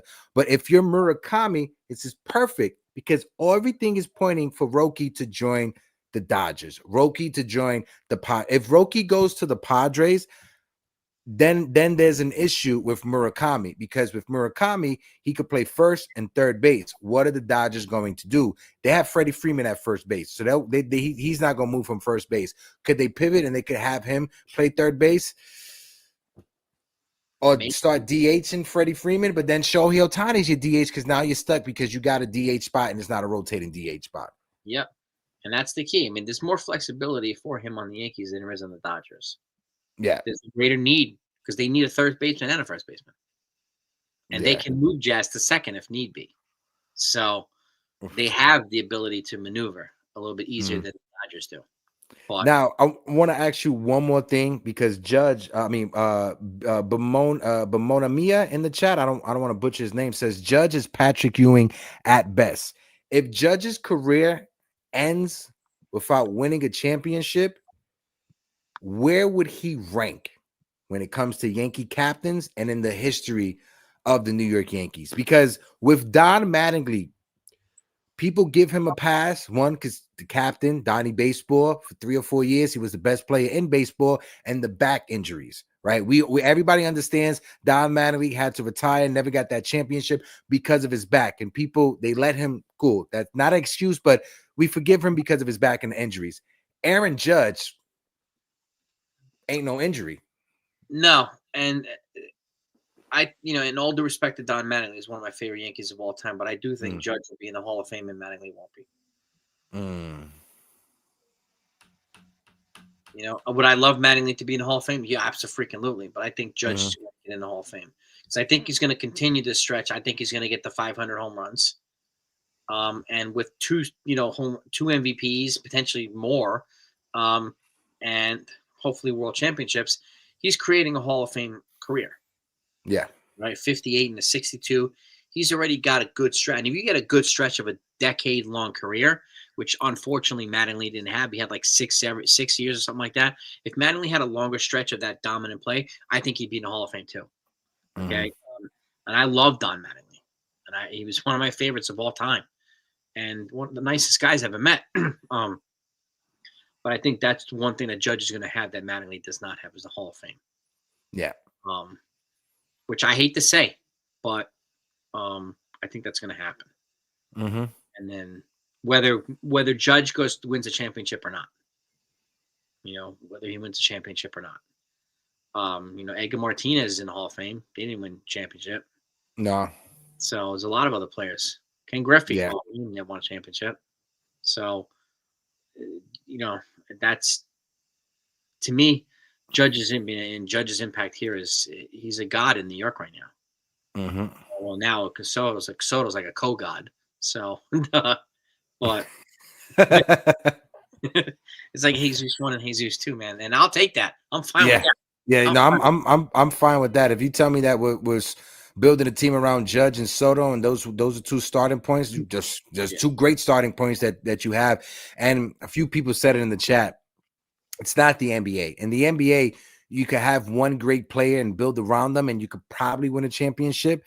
In MLB, it's not like that. You need everyone a part of your roster to contribute. There's a reason why Jose Vizcaíno can eat for free anytime in New York City, is because of what that man did in the postseason for the New York Yankees, right? Yeah. There's a reason why that some guys and some fan base, they're immortal legends, but to us, they're like, bro, you're just a regular fringe baseball player.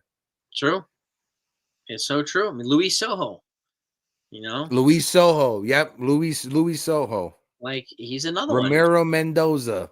Scott Brocious. Yep. Dude is a god here. He's the greatest number 9 hitter in baseball history. Aaron Boone is managing the Yankees because he hit a home run to send the Yankees to the World Series. There you go. Man, the connection, it never ends. It never ends. So, like, this is part of the Yankee lore. This is part of the Yankees history, and I love being part of it. Yeah. Even as a content creator, I love being part of it. I love talking about it because this shit keeps growing and growing and growing. So, and there's just more stuff to talk about. Yeah, which is fantastic. And I'll tell you, like I said, I mean, Soto and Judge remind me of Hawk and Animal from the Legion of Doom. Badass MFers, man. Hawk and Animal. Sign me up for Hawk and Animal every day of the week. As a throwback right there. One thing I say before we get out of here is, like, for me, not every fan, not every content creator, not everybody is going to agree with everybody's takes. Right. There's sometimes I say stuff and Jason looks at me like, what are you talking about, my guy? It happens, and vice versa. Right. So folks in the chat, just always knows it's always respect. It's always love. Your opinion is just as valid as the next person's opinion. I never tell people how to fan. Go out there and be a fan. Just be respectful to one another. Just always know that when it comes, Chad Curtis, shout out to Chad Curtis. When it comes down to it, we're all fans of the same team. We all grew up loving to root for the New York Yankees, whether you're a Yankee fan, whether you're a Knicks fan, whatever sport you root for, whatever fan, whatever team that you root for, we're all fans, and we just want to get a championship at the end of the day. So I appreciate you, Jason, for having me on. I appreciate everybody in the chat. Appreciate y'all in the chat. Smack the like button, hit the subscribe button for my guy, Jason. And please do the same for Uptown Sports. Please do the same for Act. Yes. Please show us the love. And Yes. hit the like button if you haven't done that. I want to thank you so much for spending the night this evening with us. I greatly appreciate all your comments and feedback. Thank you so much for the super chats, gang. We really appreciate the support too. You are the Yes. best, gang. Wow. And if you spend $60 for a Yankees World Series hat, you feel stupid just like me. Andy Stanickies. Marcus brought it back for us, baby. Shout out to Marcus in the chat. Shout out to Mark to the chat. Much love to Steelers too, brother. Shout out to my brother TC Stills. My former co-host over there at Yanks Morning Brew. He couldn't do the mornings anymore. Shout out to Grace. She does an amazing job. You guys can catch me, Uptown Sports TV. I go live normally Tuesdays and Thursdays to talk Yankees. I'll do some other stuff during the weeks, especially with the winter meetings coming up. We got a Knicks show on the channel as well, along with a Jets show. And then we got an overall sports show called The Pop-Off that we kill it with on Fridays. Bucky fucking Dent. Yeah, another one. Yes. The home run. Yes. That's a guy that he probably won't eat for free wherever he's at in New York City. But in Boston, that's a man that's banned from every restaurant in New York City. Yeah. And keep in mind, gang, Hector and I will be live every day during the meetings. Yes, every day. We're going to be feeding you lots of news, lots of shit, especially if it's breaking. Get ready. Make sure your notifications are turned on both of our channels, please. Mm-hmm. We don't want you to miss a single thing. Mm-hmm. Okay? We thank you. We'll take good care of you during that weekend, as always. Thank you facts. so much. Peace and love to all of you. Have a great night. Catch you on the other side. Appreciate y'all. Latest.